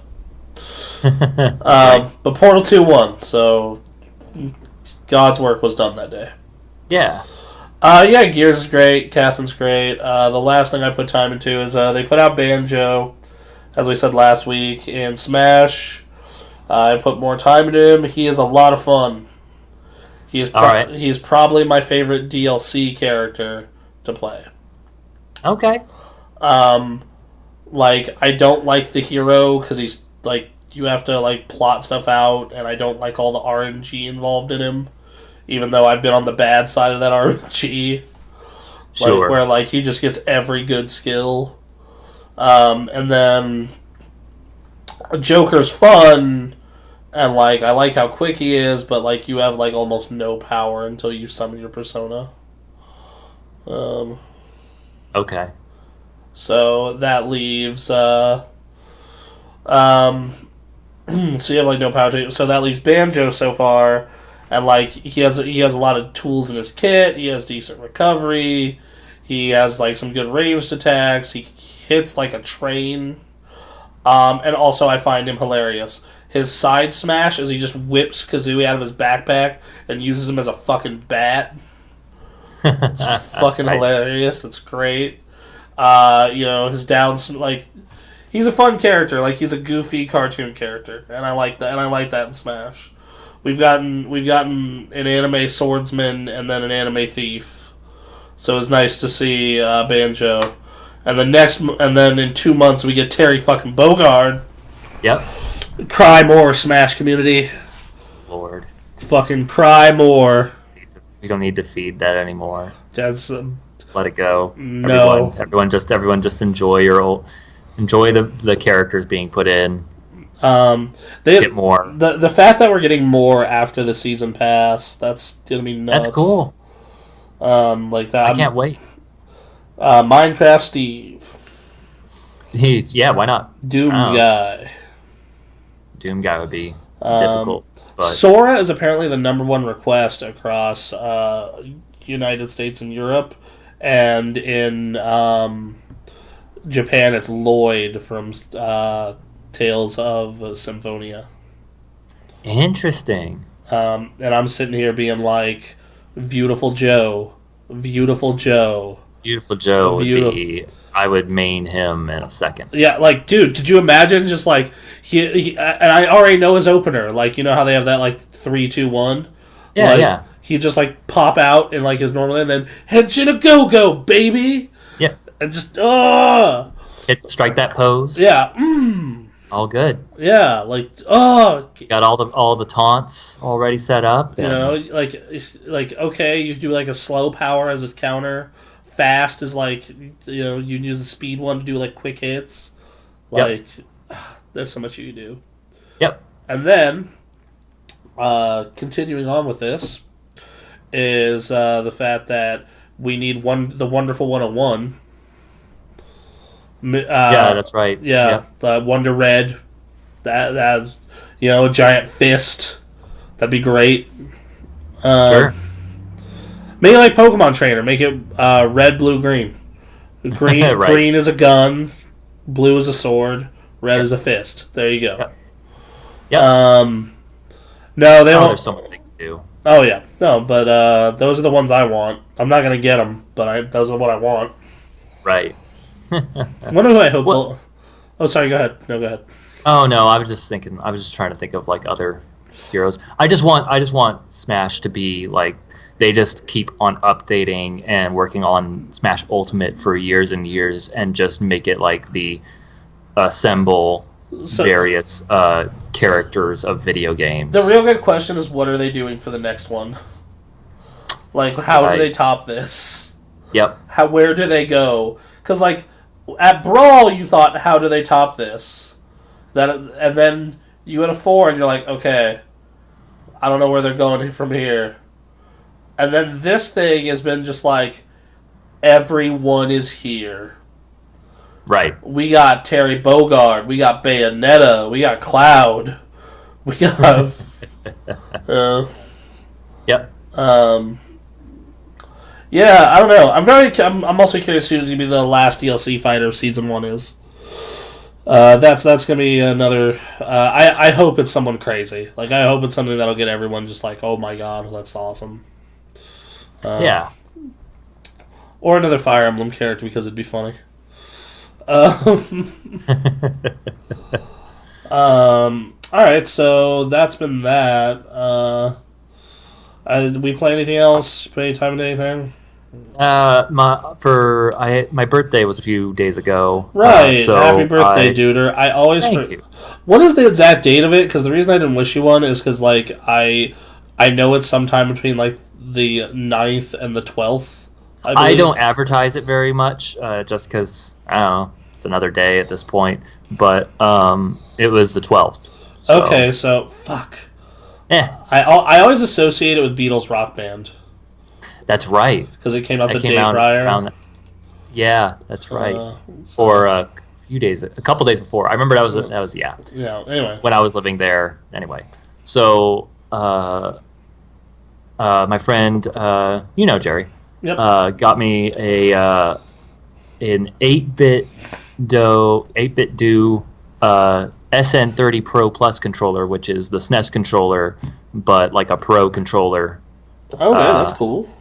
Yeah, so it's awesome. It just the big thing especially is that it feels like the controller itself, like the material and like the face buttons feel like the SNES controller pretty much. Mm-hmm. Everything on here is basically shaped like the SNES controller, but then you've got the handles, you've got your home button, and you got triggers and all that fun stuff. Anyway, it's been really cool, so I've been messing around with that. I went into did some Super Nintendo emulation stuff and played some games using it, and so I played a few SNES titles. I went into my Switch and played the SNES Classic thing that they released recently. Played a little bit of Demon's Crest. Played a little bit of Mario Kart and Super Mario World and Super Metroid. And yep, it works and it's great. And they should probably add more titles to that SNES Classic stuff, because what they added some classics for sure, but then some real interesting choices. Oh, you know they will. You know they will. Yeah. Like I also played Star Fox for the very first time. Oh, you wonder what they need to add to that, and I'd be pretty much done with it at that point, is Chrono Trigger. Damn it. What? Did we disconnect? Did we fucking really? Test. Test.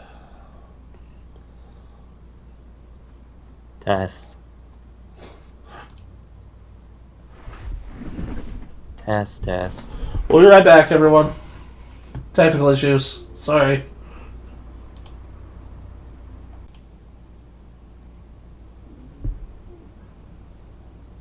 Alright, we're back on. Once again, sorry for the other technical hiccup, everybody. Luckily, we don't have to put it into multiple parts now, at least. Something. So, hey, we're on to news. Yeah, let's just do that. Apple came out, showed off a bunch of new shit today, or this week. They very much nearly had me buying a new phone. Yeah, you think? But I decided I'm going to wait till next year. Good call. So, what they did is, first thing is we'll go over their new phones. There's the iPhone 11, the 11 Pro, and the 11 Pro Max. All right. So the 11 is taking the place of the 10R as kind of their budget model. They actually had a price drop. For instead of being $750, it's $700. Obviously, most people aren't going to buy the phones outright. They subsidize them through their carrier, but people want to know the full price. Yep. I'm going to pull up the 3 phone comparison here. So we're going to have an 11 Pro Max and an 11 and 11R. So we'll start out with colors. The Pros come in midnight green, silver, black, gold. The 11 comes in purple, yellow, light green, black, red, and white. Sorry, go ahead. I said okay. 6.1 inch display on the 11. Liquid Retina LCD. The Pro has a 5.8 OLED Super Retina XDR display, HDR, and the Pro Max is a 6.5. The 11 is made out of glass and aluminum, and then the Pro is textured matte glass and stainless steel. Same can be applied to the Pro Max. Okay. The iPhone 11 has dual 12 megapixel ultra wide and wide cameras with night mode. The Pros have triple ultra wide, and telephoto cameras. In fact, they showed off this thing where this would actually be really valuable. Would have been valuable to us like 6 years ago, where you can shoot 4 things at once from each lens. So the 3 lenses on the main camera and then the selfie camera, like if you were doing, say, an interview. Mm-hmm. So you can film yourself and the person and then side by side it for an interview. Interesting. Yeah. So you Okay. can film shit from all 4 cameras at once. That's crazy. Uh same 12 megapixel 4K video, 60 FPS camera. They all have Face ID. They all have this A13 chip. It's the fastest chip in a smartphone. Fastest video card in a smartphone. The iPhone 11 lasts 1 hour longer than last year's model. The Pro versions last 4 to 5 hours longer. Okay. They're both waterproof for up to 4 meters for 30 minutes. All right. They all offer 64, 256, or 512 gigs of storage. All roughly the same size. And then let's see what else. Any other notable adjustments on them? Improved selfie camera from last generation, and then that's about it. Okay. And they also have Dolby Atmos support. So if you have really nice headphones, you can get that surround sound effect. And they also support a hot HDR video content on the higher end models. All right. So yeah, man, that's pretty big. Oh, and the Pro models now do come with fast chargers, but they still do use Lightning connectors. Oh, okay. So, Fine. Yep. Yep. I personally won't be getting one anytime soon, but I really thought about it. Long and hard. It's just that I've heard all the leaks regarding next year. And next year's the big redesign. They're finally getting rid of the notch, and they're finally getting rid of there might be moving to USB-C. And I can wait one more year. Yep. The 8 Plus, surprisingly, the 8 Plus, the battery hasn't degraded on it too much. It still works fine. Thing has been a real champ for me. Let me pull it up and compare, because I'd be buying the Pro Max. Right.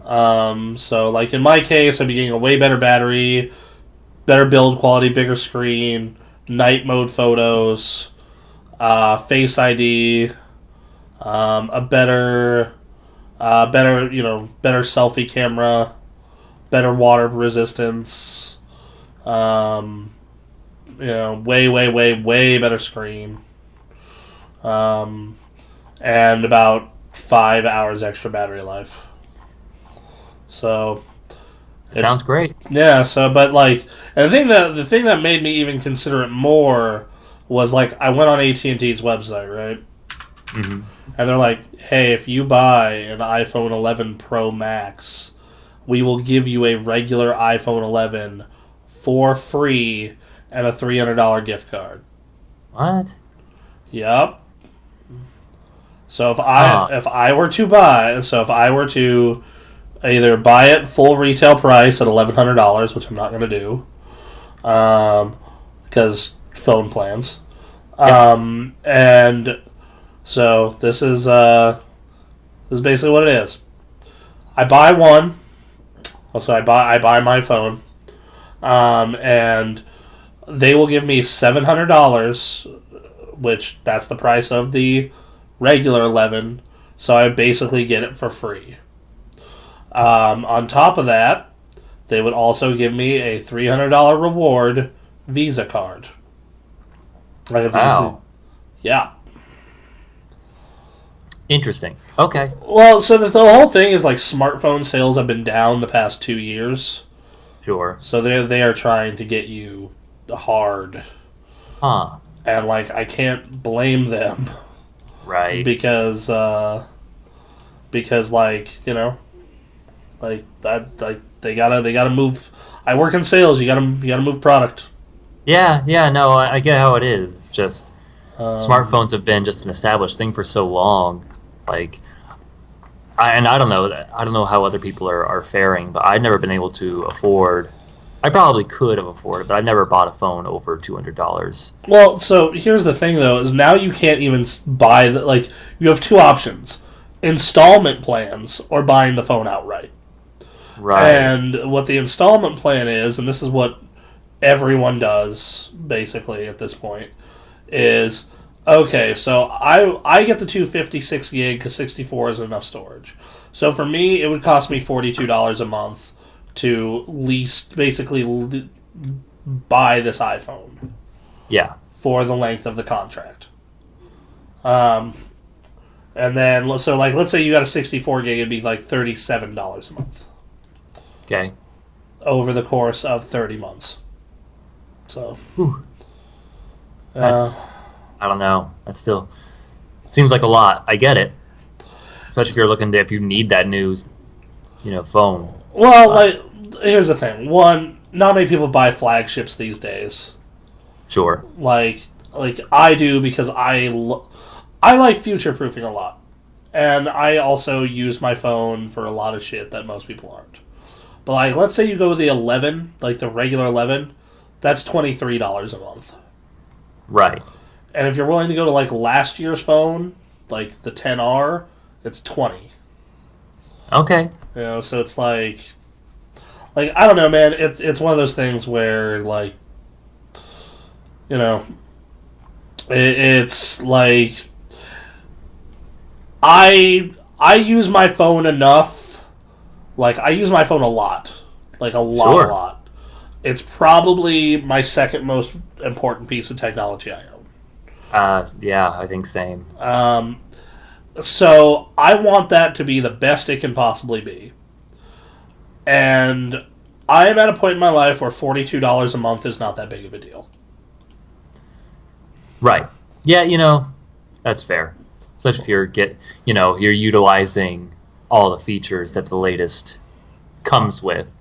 I have dropped my phone in water enough to need that water resistance. I am a screen snob, so I love the high end screens, and I haven't been going to many cons recently. But when I am at cons, I take a shit ton of pictures. Sure. So those are all things that are important to me. One thing I've been noticed about the last few years of cameras on phones is that the quality has gone up So much. Well, it's because so like much. they're running out of things to improve. Even a mid level phone now is even still pretty badass. Yeah. Like like you could get like a Galaxy A series or like my iPhone is from 3 years ago now or 2 years ago, 2 years ago now, and it's perfectly competent for most people. And for mine, you'd pay like $18 a month. Right. My problem is I don't want to live through what I lived through in 2014, no, 2013, where I had 8 months of the slowest, shittiest phone in the universe. Because I Hmm. cheaped out and did not get a high end phone. I got like whatever the cheapest iPhone was at the time. And man, that was a mistake. And ever since then, I'm just like, give me the fastest thing you can give me. As long as hopefully it maintains that speed I mean, for a long time. in my experiences, it does for the full 30 months of the contract. Okay. So, Samsung's doing something similar. The Note 10 just came out, priced almost identical. If you order today, you get a $200 credit, and you also get 6 months of Spotify, 4 months of YouTube Premium. Okay. Um, oh, and then and if you go on AT&T, they have the same deal, $700 credit for a 30-month thing. How much is a Galaxy? Yeah, okay, so AT&T is the same thing. Okay. For the Galaxy. So if you're a Samsung user, there you go. $44 a month, $45 a month, all that good shit. All right.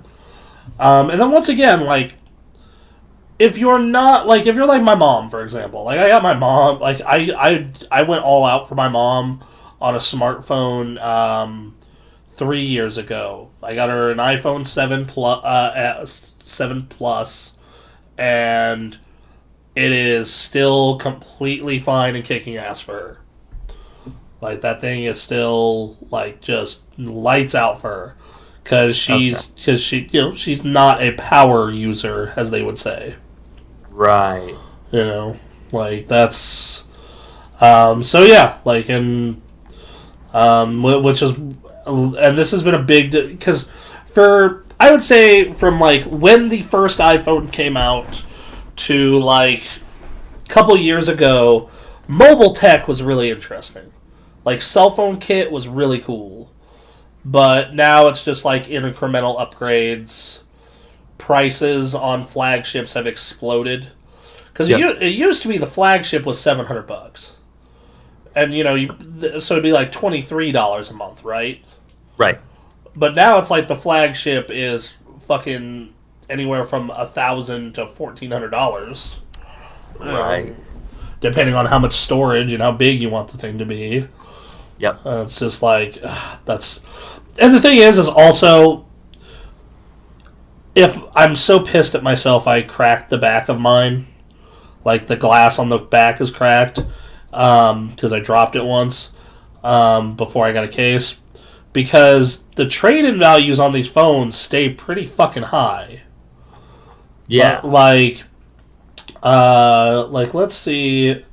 Assuming my phone isn't broke, let's see what I can get on trade value on it, right? Let's see. No, I don't want a regular Pro. I want a Pro Max.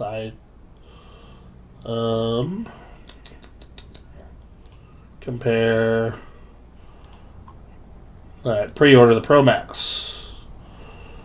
Yep, I have a phone to trade in. Okay. I have an S8 Plus. Yep, it's in good condition. Alright, and I'm going to get the Pro Max. So yeah, it shaves $300 off my bill. Yeah.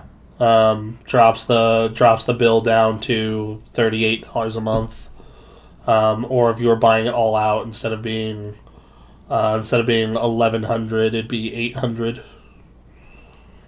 So, Okay. Yeah. Yeah. Something to consider. Something to think about. But once again, like, the vast majority of people, like, don't be crazy like me. Don't do it. Right. Get, like, the regular iPhone 11, pay $20 a month, and you will get most of the feature set. Sure. Alright. So, also, the new color, that midnight green, is so random and weird. It's weird, and I kind of like it. I do I'm too. Like, yeah. I'm like, I'd probably still get black, but I would think about that. Yep. But yeah, so they announced them new phones. Next up is Apple Arcade. Yep. So Apple Arcade, it's $5 a month. It releases on the 19th. One subscription will allow whole family to download and play included games and in the service. And not just iOS devices, but like iPhone and iPad, but Apple TV and MacBooks as well. You can use current controllers through Bluetooth, like PS4. They showed off 3 exclusives from Konami, Capcom, and Annapurna Interactive. Konami's bringing back Fogger with a new game developed by Q Games. Capcom debuted Shinseikai Into the Depths, an underwater exploration game. And Annapurna Interactive announced Sayonara Wild Hearts for the service. They also showed a strangely named game from Octopath Traveler's developer. So, yeah, it's, and then... nothing huge, but... But, they're getting into the streaming game thing. And then every game confirmed for Apple TV so far. Fantasian... The Pathless, which Pathless looked really cool when they showed it off last year. It's just that I don't want to play any of these on my iOS devices or MacBook. I want to play them on my Switch or my PC. Team Sonic Racing, Where the Cards Fell, Beyond the Steel Sky, Overland, Projection First Light, Hot Lava, Oceanhorn 2, Sayonara Wild Hearts, Lifelike, Lego Art House, The Artful Escape. I keep wanting to play that, The Artful Escape. Like that Oh, game, really? yeah, that game looks so damn cool, but it's not out yet. The Stylish platformer follows the nephew of a famous folk musician. He discovers his own path in music and art, draws influence from renowned artists like David Bowie and Bob Dylan. Oh. They showed it at E3 a couple years ago. We tried to get an interview, but they were too damn busy, which is weird because their booth was empty as hell. No Way Home, Repair, Hitchhiker, Cardpocalypse, The Bradwell Conspiracy. Now we're in the shit that even I haven't heard of. Yaga, Down in Bermuda. I like the fact that it's just Down in Bermuda. Sure. Winding World, UFO on Tape, Frogger in Toy Town, Doomsday Vault, King of the Castle, Sneaky Sasquatch, Mr. Turtle. I feel like I'm just reading WiiWare shit. Yeah, well, that's what it sounds like. That's why I'm like, that's cool. Ballistic we'll see if anything Baseball, comes of it. Choo Choo Rocket Universe. Okay, that's something. Yeah. Exit the Gungeon. Yeah. Pac-Man Party Royale. The Super Impossible Road. Rayman Mini. Ooh, a Shantae game. Shantae and the Seven Sirens. Steven Universe Unleash the Light. Yep. Various Day Life. I don't know, there's a handful of things in here that I'd play, but I also can play them, like on my console or my PC. Like, yeah. Like, granted, this is a subscription service, but a lot of these will probably be on Game Pass, I would assume. Sure. I don't know. That said, if you're in that Apple ecosystem and you want to play these games, $5 a month ain't bad. Especially because it's for a whole family. Right. I don't know. It could amount to something. It could become something. We'll just have to see how many people buy into it. For sure. At the start. Next up is Oh My Eyes. What the hell? Oh, well, wait. No, it accidentally turned to, like, not dark mode. Oh, great. And I was like, oh, why? Why would you do this? Why are you hurting me? I feel like websites need to we've gotten to a point now where there needs to be an option for dark mode in nearly every website. It should just default to dark mode. I don't know about default. Like, some people really stand by the white background. Like, they have a hard time. Like, their eyes, for whatever reason, don't handle dark mode very well. I'm the exact opposite. So am I. Yeah. Just like you're beaming the sun into my eyes. It's because we live in dark caves. Because we're fucking mole people. Exactly. Like, no, like, let's not kid ourselves here. We're probably the minority in all of this. But we've gotten to a point. Like, I don't code, so I don't know how difficult it would be to set up a dark mode for websites, but I feel like, especially these bigger sites, I feel like it should be an option. Yeah, no. Well, it is on this website. It's just that for whatever reason it logged me out and like changed my preferences. Ugh. So next up is Apple iPad 7th generation. So they are launching a new 7th gen iPad for $330. It's their new budget iPad. It's basically just a 10.2 inch base iPad. Has an A10 Fusion chip. Starts at 128 gigs. It's fine. Okay. Or no, its max storage is 128. So, like, if you're looking for a base iPad, that's kind of what you're going for. If you're willing to spend a little more cash, the Air and the Mini exist. And then, once again, if you're a psychopath like me, you're probably just looking at the Pro already. Sure. Next up is Apple TV. During the Apple event on September 10th, more information about the company's new streaming service. It's going up against Disney Plus and Netflix and everything. It will launch on November 1st and will cost $5 per month for the whole family. It'll be available in 100 countries. It'll have its own original series, including C, starring Jason Momoa. The series revolves around a future where humans have lost the ability to see, and and the world has become much more primitive. A full trailer was shown for the series. Apple TV will have a large selection of original series in the pipeline, available at soon after launch. Steven Spielberg's Amazing Stories, a new show based on pulp science fiction stories Spielberg read as a kid. The show is a reboot of his show of the same name that ran from 85 to 87. The most interesting thing about Apple TV Plus announcement is it will be beating Disney to market by 11 days. It will be cheaper at $5 per month versus $7, or the Disney bundle of 13, where you get Disney Plus, ESPN Plus, and ad support version of Hulu for $13. Dude, how is everyone not signing up for that? I can't speak for everyone. In my case, I'm tired of signing up for things. Like, the thing is, though, is I've culled my streaming services down to just Netflix, and Amazon Prime is only there because, like, Amazon Prime Video is only there because I need Amazon Prime for other shit. Right. Yeah, so, and the thing is, like, Disney has me because of their fucking Marvel tie-in. Right. They're at minimum they're getting the $7 a month. That's the thing is I think people will be signing up for that solely for that. The Mandalorian looks cool and I'm glad I can watch Disney classics. But the real thing is I want to watch Winter Soldier and Falcon, and I want to watch WandaVision, and I want to watch all that shit. Mm-hmm.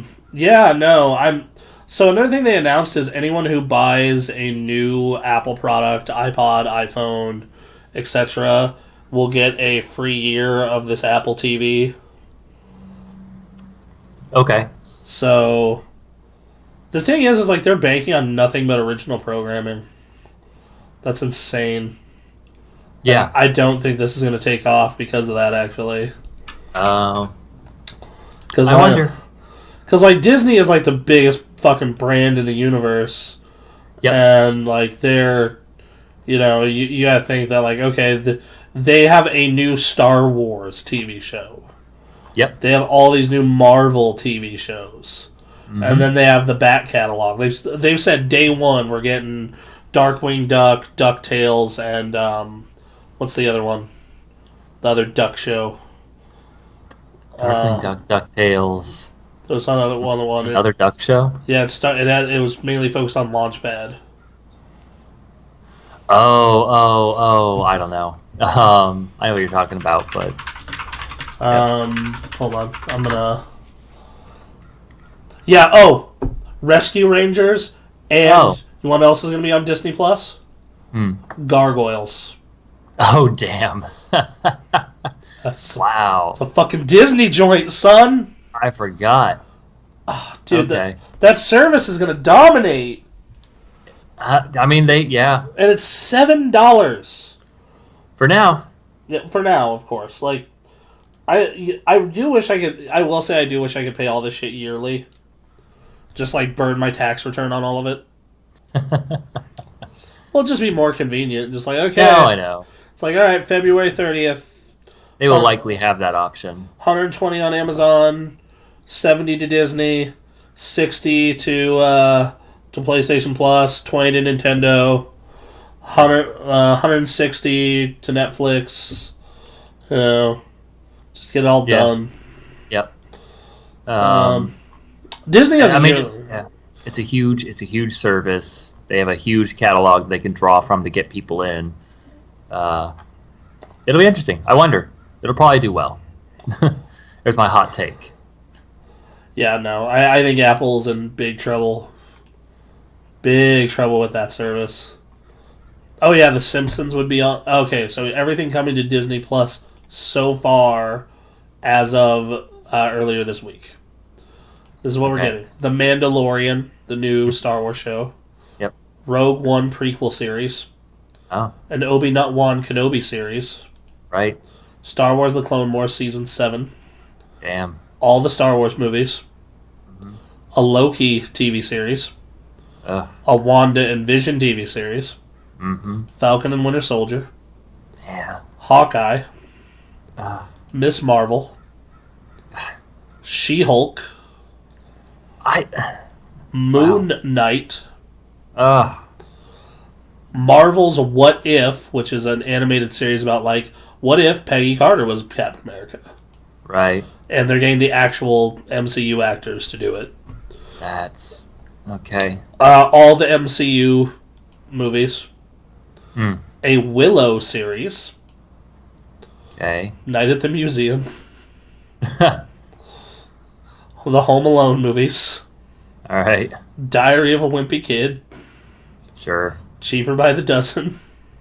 Oh, what? Okay. Diary of a Female President. All right. Don Quixote. Okay. Father of the Bride. Flora and Ulysses. Hmm. High School Musical. All of it. Everything. Yes. That'll draw a crowd. Not for me, but it'll draw a crowd. Yep. All of Honey, I Shrunk the Kids. Sure. A live-action Lady and the Tramp. Oh, right.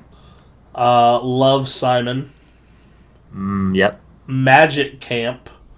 Let's see. Jeffrey Tambor stars this movie about a struggling man who returns to magic camp that shaped his youth. All of the Mighty Ducks. Yep. Including a new Mighty Ducks TV series.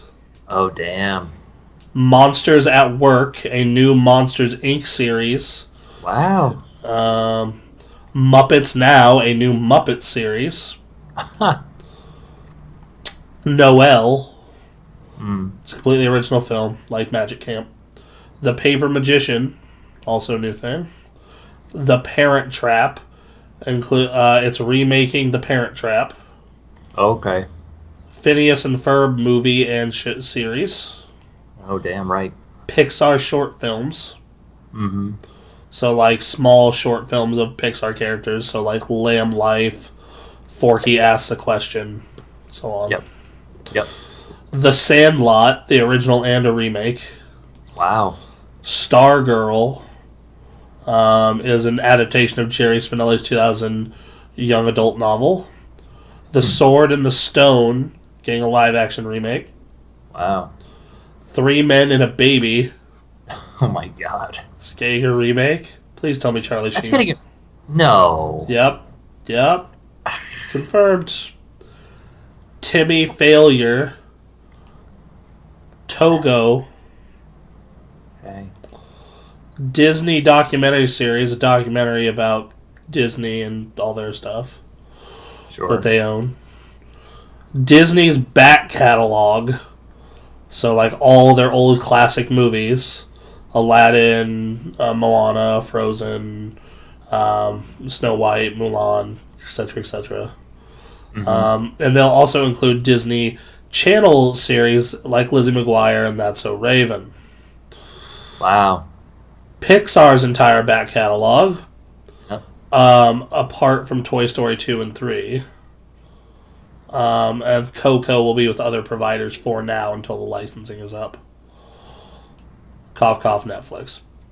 Yeah. National Geographic, including a new docu-series hosted by Jeff Goldblum, appropriately titled The World According to Jeff Goldblum. Okay. I'll subscribe just for that. Yep. No, they know. They know.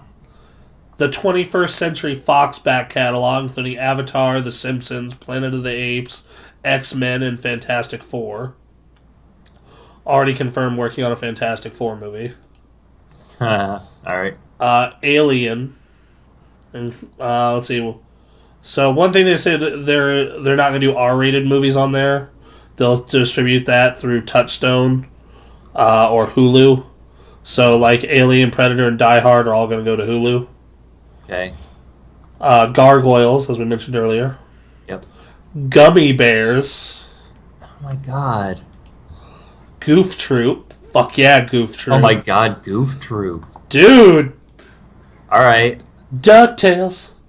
I was hoping you were going to do the rest of the song. No, it's been so long, man. Chippendale Rescue Rangers. Yeah. Tailspin. Darkwing Duck. Yep. And that is it. That is everything confirmed coming to that service. Ugh. For $7 a month. Yeah. $13 if you get Hulu with it for all the adult shit. And ESPN's a nice perk. Like, Netflix is doomed. I mean, Look, I like Netflix a lot. I watch a lot of Netflix. They got Breaking Bad. They got BoJack. They got Big Mouth. They've been doing those Nickelodeon remakes or movies. But, like, man, dude, it's a lot. that is something. It'll be interesting to see how it all plays out. I feel removed from this because again I'm in a mood where I'm just trying to find ways to limit what I'm spending all my money on. That's fair. But I think a lot of people are certainly in the mood to look for entertainment, easily accessible entertainment, and this sounds like a good way of doing that. Especially with Star Wars and Marvel being what they are now. I mean, $7? Yeah. Like that's pretty cheap. Yep. Don't go to coffee once. There you go. Yeah, right. Dude, a trip. If I go do a good coffee trip, that's $6 for me. If you're getting that's a couple trips for me. But I get a well because I drink like when I don't go often and because of my heart shit like I get like a giant coffee once a month.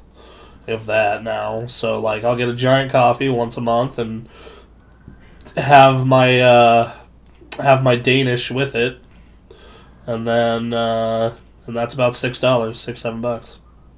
So sure. I'll be kinder to my heart and watch Star Wars. Yep. So Netflix just put out that Dark Crystal TV series. That's weird. I have been hearing like a couple coworkers talk about that show, and I'm like, what? I've watched the first 2 episodes with my roommate. It's weird. It's really weird. I thought Dark Crystal was weird just as a premise, so... Yeah, no, and while it continues being weird as hell, man. Yep. I don't know, like... The thing is like, at the end of the day, it's still cheaper than cable was. Well, that's the thing, this was all in a reaction to cable, and as long as it doesn't get abused, like, people are going to continue. Yeah, they'll keep subscribing to these services. Because like I feel for the vast majority of people that Disney bundle plus Netflix, like that totals out to like $23 a month, or like 20, like 24, 25, and like $25. That's a lot of entertainment. Yep. That's a lot. Though, like, to be fair, like, we have kind of a system set up in our house where, like, one person's paying for Hulu, I'm paying for Netflix, Amazon is split between the 3 of us. Like, it's a, if you start sharing logins, you can cut that $7 down to, like, $2. Oh, sure. Yeah. Yeah. But yeah, we'll see how things go. This is an interest. This is a big point in the evolution of streaming. Disney's just gonna own everything. Let's be real. It's certainly getting there. Let's be real. So GameStop is to close 200 stores, underperforming stores worldwide. Sales were down 14.3% this year, and they had lost $415 million in a Q2 earnings report. They did notice that 95. They did note that they would still have 5,700 stores worldwide, and those are still profitable. Okay. Underperformance is not the sole metric the company is looking at when determining closures. After failing to find a buyer earlier this year, they laid off 120 corporate employees, including staff member from Game Informer. GameStop confirmed the layoffs to IGN last month. The company also laid off 50 regional district field leaders and consolidated its regional offices. While GameStop pivots to its transforming its store into, quote, experiences that host live events and esports events, the company continues to suffer from the changes in the video game retail market. GameStop posted $500 million in loss last year, and Bell expects a year-over-year sales to be down over the next 3 or 4 quarters. reflecting the end of the console cycle. Furthermore, he says there's no comparable video game releases in 19 to last year's Red Dead Redemption 2, which was the store's #1 volume title. Basically, GameStop sees financial turbulence until at least new consoles are there in 2020. Yeah. Because let me tell you, no one buys hard copy fucking video games anymore. Right. Or very few people do. PlayStation's the only thing I buy hard copy on anymore. Yeah. Gears, download. Catherine, download. Fucking Madden, download. Zelda in a week, download. The only time I ever use a hard copy is if I'm renting. Right. You know, I'm just paying the extra money to get hard drives when I need them. Exactly. Like, you know, and like I'm gonna be honest, like the next consoles, you know, they're gonna have upgradable storage. I'm going to buy like an 8 terabyte hard drive with that bitch. Like, you know, we talk mess about the release, the announcement of Xbox One being driverless or without a disk drive, and like it didn't make any sense at the time, but like as technology has progressed, like I think they were just way too early with it. I think that even now would be a little too early. Yes, because like you and I live in cities, right, and with like decent-ish infrastructure, and you know like for let's put it this way, I downloaded Gears of War in about 2 hours. Sure. I downloaded Catherine in about 30 minutes. And with preloading, so like if you like let's say they announce Dragon Ball FighterZ 2 tomorrow, and of course I'm gonna go download that shit. But I know I'm gonna buy it, so I'm gonna preload it. So at 9 p.m. Pacific, when it becomes available, I'll be able to play it. I don't have to go sit in a line. I don't have to go outside. I don't have to do any of this shit. It's just there on my console. Right. And some people like collecting and value the hard copy, and I do to an extent. That's why I kind of keep my PlayStation hard copy. Because it's like, okay, I already have a giant PS2 collection, a giant PS3 collection. I might as well keep the PlayStation line alive. The Switch, I knew I was going all digital the second that they were like, it's a portable system.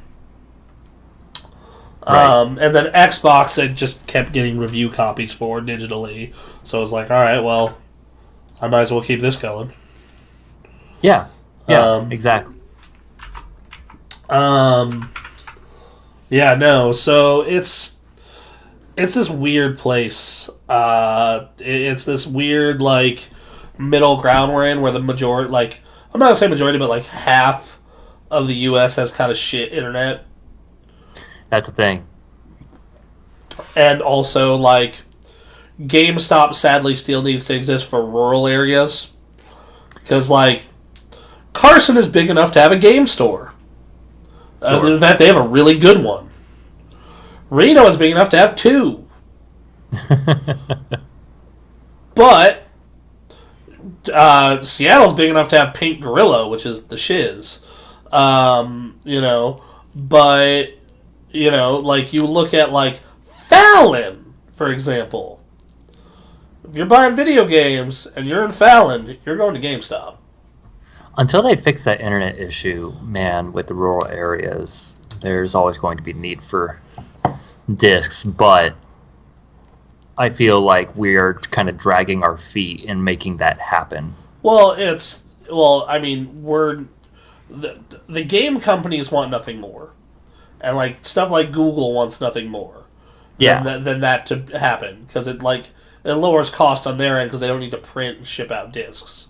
Yep. It's the people who make the infrastructure of our country, partially private entities, partially the U.S. government, who don't want to go out to spend the money to go tear up a bunch of roads and shit to put in good infrastructure.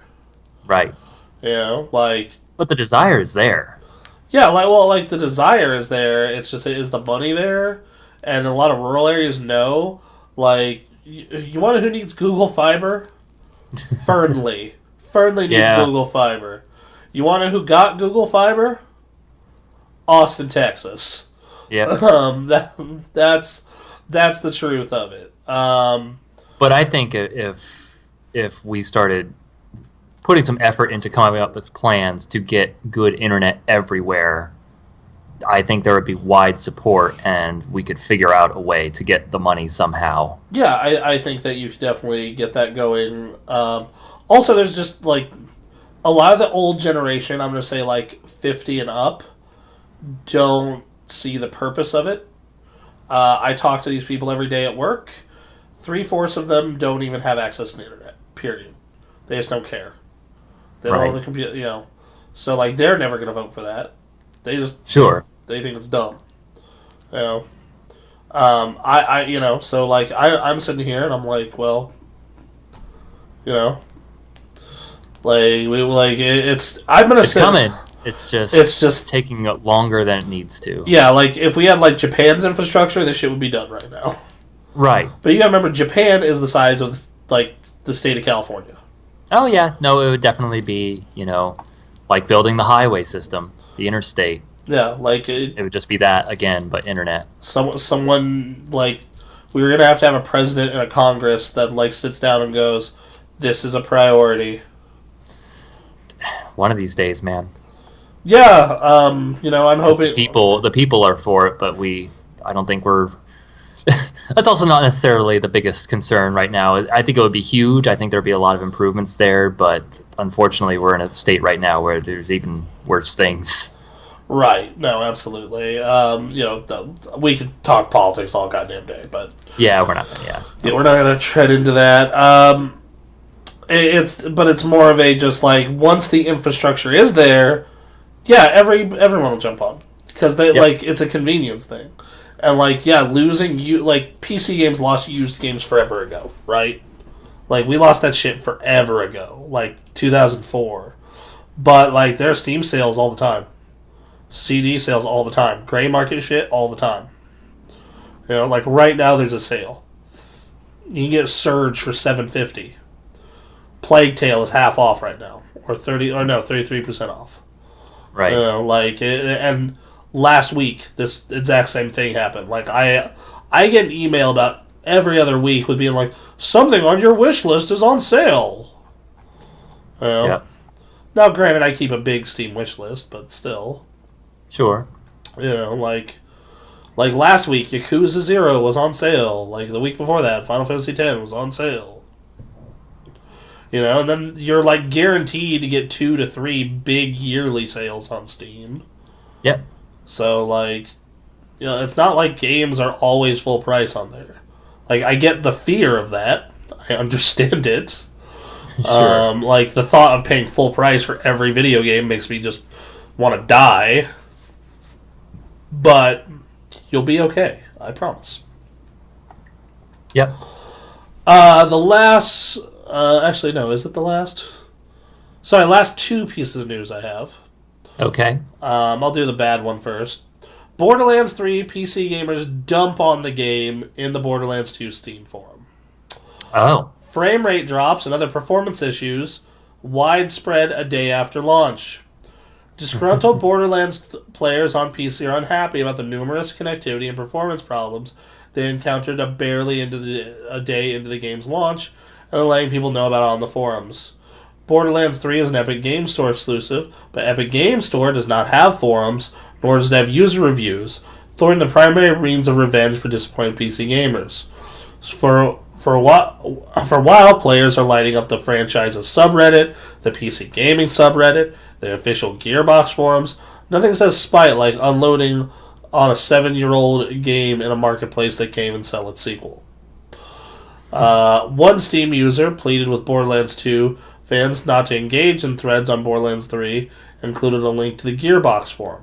People are still popping in questions and request help with Borderlands 3 performance. Frame rate drops and stutters appear to be the biggest bugaboo facing PC players. Need help, wrote one player. Regardless of the graphics settings, frequent reductions in FPS, CPU, and GPU are only loaded at 60%, RAM at 70%. But the hard drive jumps from 0 to 100 and hangs at 100 when the FPS is reduced. I turned off all Windows services that might be the reason. I checked the disk, fragmented them. Can there be a reason that the game is installed on the same disk as Windows? Let's see. The most recent guidance from the Gearbox official Twitter is that the studio is investigating these various issues, and users are being steered toward the 2K Games official support site to log tickets. Oh, the shit show continues. It doesn't stop. This game, dude, like, I remember when we were streaming on Wednesday night, everyone and their mom was like, Borderlands 3, you guys need to stream Borderlands 3. Stephanie and I aren't for obvious reasons. Right. And I told them, and I said, I will stream it when it's on Steam and it's about $10. So, okay. You can talk to me in like 3 years. I was going to say, that's going to be a while. No, it's like what, like, first off, this game's biggest community is probably on PC, so to have such a shoddy PC port, what the fuck? Right. And then, like, all the other shit related to this, like, this is gross. It's crazy, and the thing is, there are people who I know are buying Borderlands 3 because it is a new Borderlands, and they are completely tuned out from all of this. Yeah, no, I've told multiple people, I've told multiple people, and they're like, I don't care. Yeah. Like, and that's fine. Like, you do you. Like, that was the exact response, like, in stream. Like, this, we had this user, Michael, who's like, get it anyway. And I'm like, I bought it, and I'm like, no. Right. No, like, there's plenty for me to play right now. Zelda's out in a week. Gears, WoW Classic, I got games to play. I mean, like, if this was back in our, game reviewer full-on days, and I was abusing the hell out of GameFly, sure. Yeah. I've not even tried GameFly. Like, I just don't want it to play it. Like, at this point, like, I don't want to let them win. But no, like, I don't even want to rent it on GameFly. Like, that's how, like, disgusting this has made me be like, nah, I'm good. Like, if we were still back, if this was still back in the days of review everything, then yes, of course. Yeah. Because we reviewed everything. Exactly. We had to. But, like, now, it's like, no. Like, that's the beautiful part about this podcast is we don't need to review everything. I'm actually still trying to break the habit, like, of going on GameFly, having all the releases in release order for the new year, and scheduling shit out for the podcast. Right. Like, I'm still, like, we have to have stuff to talk about, of course, but because currently my GameFly queue is like Zelda, and then like 3 weeks later, like a month later, like Call of Duty's out. But, it's one of those things where, like, back in the day, it'd be like, all right, this release is this week is this week is this, boom, boom, boom, boom, boom, boom, boom. So, it's gross. It's gross. We'll keep watching. Far. Last piece of news I have is exciting for me, and that is Dragon Ball FighterZ is getting their 5th DLC character of 6 for this season. It is Gogeta Blue from the movie, and they finally released some footage for him, and he looks fucking incredible. Great. He has 5 supers. He has a low-hitting 2M and 2L, it appears like. He has a command... It appears he has a grab. Yep. Excuse me. Sorry, I was up late. Fine. But no, he has a grab. He has a level 5, a level 2, a dive. He can do a Kamehameha, a Gallic Gun. He can do fake versions of those where, like, it looks like he's about to do the Kamehameha, but then he does a dive kick on you. Wow. Like, literally the only tool he doesn't have is an air level 3, it seems like. And he's also kind of tall, so he can be fuzzied easily, probably. Obviously, we don't know. All this is not confirmed yet, because this character is not out yet. And people haven't gotten him in their hands. but that's everything they can tell from the footage because TGS showed a bunch of extended footage. And yeah, he's out the 26th, and most people bought the season pass, but if you didn't, he's $5. So yeah. All right. Basically, oh, and it also looks like he possibly has a Dragon Punch as well. Oh, wow. Well, I was talking with Robert. I'm like, so I have a feeling this was the discussion with this character. So what tools should we give Vegeta? Not Vegeta. What tools should we give Gogeta? Yes. I mean, he's Gogeta. What are you gonna do? Yeah. He has a fucking level, he can burn 2 bars to do almost 4,000 damage. Yep. It's nuts. This kid. Now this doesn't mean much. It's been wrong before, but on the developer's scorecard, he's an SS in everything except for speed and one other thing. So that means they think he is the shit. Motherfucker has vertical and horizontal beams. has a... Oh, this character's crazy. But yeah, no. So that's out the 26th. I'm going to be playing him religiously. Yep. If he's as good as I think he's going to be, he might be my new opener. Okay. Yeah, so... Or he might be the anchor I've been searching for since I found out that base Goku is limited. But then, then I keep going back to base Goku. Well, because no one knows the matchup. Right. There's only one dude in the pros who plays him. Oh, I see. So no one knows the matchup. They're just like, how do I respond to this absurd super that, is a Rekka and can grab and can do all this shit? Yep. So yeah, that's basically all that. I had a dream where I was in a brief conversation with Goku and Vegeta. What was the conversation about? I don't remember anything about the conversation. I just remember they were big. It was like standing with Hulk Hogan and John Cena. Which is weird because they are actually 5'4" and 5'. They're actually 5. Yeah, they're actually really, really small. But just as I've always imagined them from watching the show, I mean, being as powerful as they were, I always figured they'd be 6'6". No comments this week or messages. Okay. So yeah, good show. Got our little cooler. Got our little hiccup problem semi fixed. Sort of. You'll still hear hiccups, but they won't. It doesn't require us to do with parts. Thank God.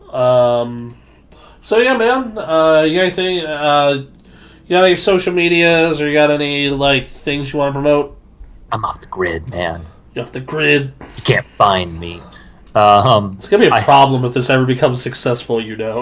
Well, if this ever became successful, I'd create something. But for right now, I'm experimenting with game ideas. I tried streaming some stuff over the weekend, but I don't have the internet connection for it. So you and I should stream together, and you should just piggyback off mine.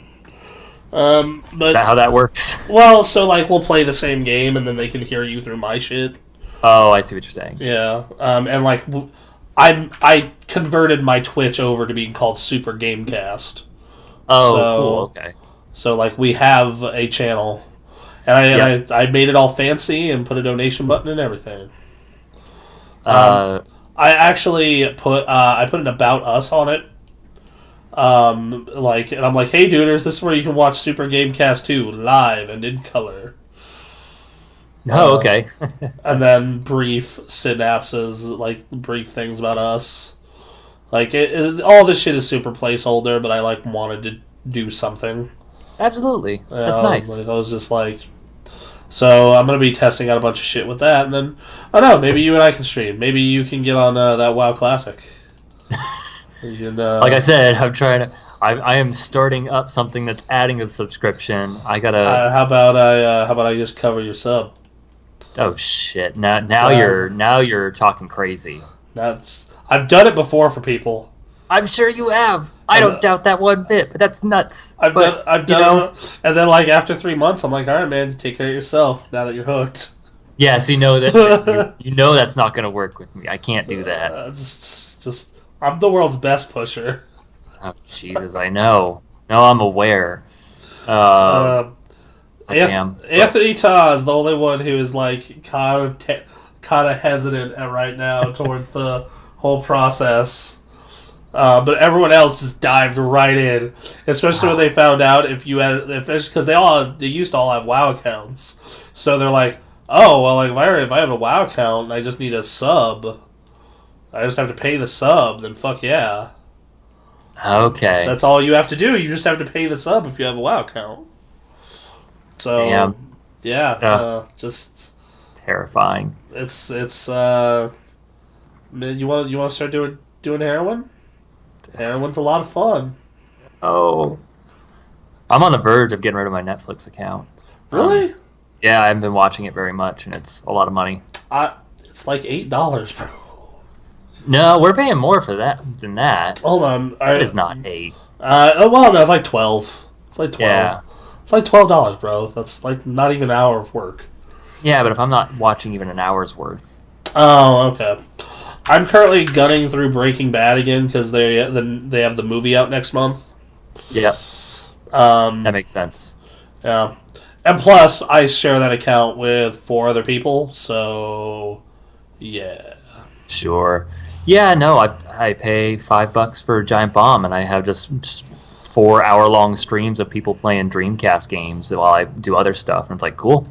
Yeah, like that's one way to do it. Like, yeah, okay, so it's $11, and because we put 5 people on it, we needed more screens, so we actually pay $16, but it's split 5 ways. Right, so that totally makes sense. That's fine. Yeah, so like, what is that? Because I don't even keep track. Just people buy me meals or like throw me like a 5, and I'm like, all right, cool, because it's on my debit card. Yeah, it's like $3.2 a person. Yeah, so like that I totally get. And then like, and my roommate, she pays for her portion by giving me her Hulu login. So. Oh, fair enough. Yeah, I was like, all right, I like that trade. By the way, our stream rules are: don't be a dick. Yep. Be excellent to each other. Yep. That's it. That's all we got. Good. Those are good rules. Also, if for whatever reason you feel to donate to this train wreck, I did preface it by saying I will funnel all money back into the stream for equipment and or assets. So, like, just a heads up there. I stated it on the donation ticker. Okay. Yeah, like I better microphones for the both of us, better cameras, better software, all that shit. Improving the quality of the stream. Yeah, basically. That's good idea. Yeah. Yeah, no, that's we'll get on that eventually. I've been doing a lot of homework about assets and whatnot. I have a thing set up to where once we hit affiliate, if they donate 9,000 bits or more, I have it set to where Vegeta will go. It's over 9,000. Perfect. Very good. I need to figure like have you ever watched Adventure Time? Yes. Okay, you know Lemon Grab when he screams unacceptable? Yes. I need to find a use for that in a Twitch stream context. I would not be the best person to ask, but there's something there. Yeah, like I know I'm like this is too funny not to have. That's really good. Like I actually use software for streaming that you have all your fancy transitions. Yep. Yeah, I need to like pay for the software to use those because imagine you were using OBS. Okay. Yeah, like I use XSplit because I found it to be more stable and reliable. Alright. Also, how we record this, so ha ha ha. Interesting. Okay. Yeah, I'm playing with some software to see if I can record videos of playing games, which won't be live, but maybe there could be something there. XSplit is how we record our gameplay. Okay. Just know that if you want to record at anything above 720p, it will have a small XSplit watermark in the right-hand corner, unless you pay for the fancy version of their software. I see. which we have it in the bottom of our screen, and no one seems to give a shit. So, Right. like, I'm eventually going to pay for that software, but I had that hospital stay, so kind of sandbagged me a little bit. Speaking of that hospital stay, I found out how much it would have cost without insurance. Would you like to know? Okay, sure. $268,000. Oh, man. Aaron, my life is worth $250,000. Hey, I guess, that is one way of looking at it. So that's you know yeah. So I don't know. We'll get Twitch working. Maybe we can start doing this podcast live. I don't know. Maybe we'll start working on other shows. Like, we got ideas. Like, we have shown that we can do this podcast consistently, get it out the door, have it sound and look good. Yep. I'm currently in the process of saying what it would take to get this shit on iTunes. Okay. Because, this burning clown car needs to be on every part of the internet. Yeah, right. So, we love you guys, of course. We'll be back next Tuesday/Wednesday, depending on how things go. Yep. And we love you. Bye. Have a good week, you guys.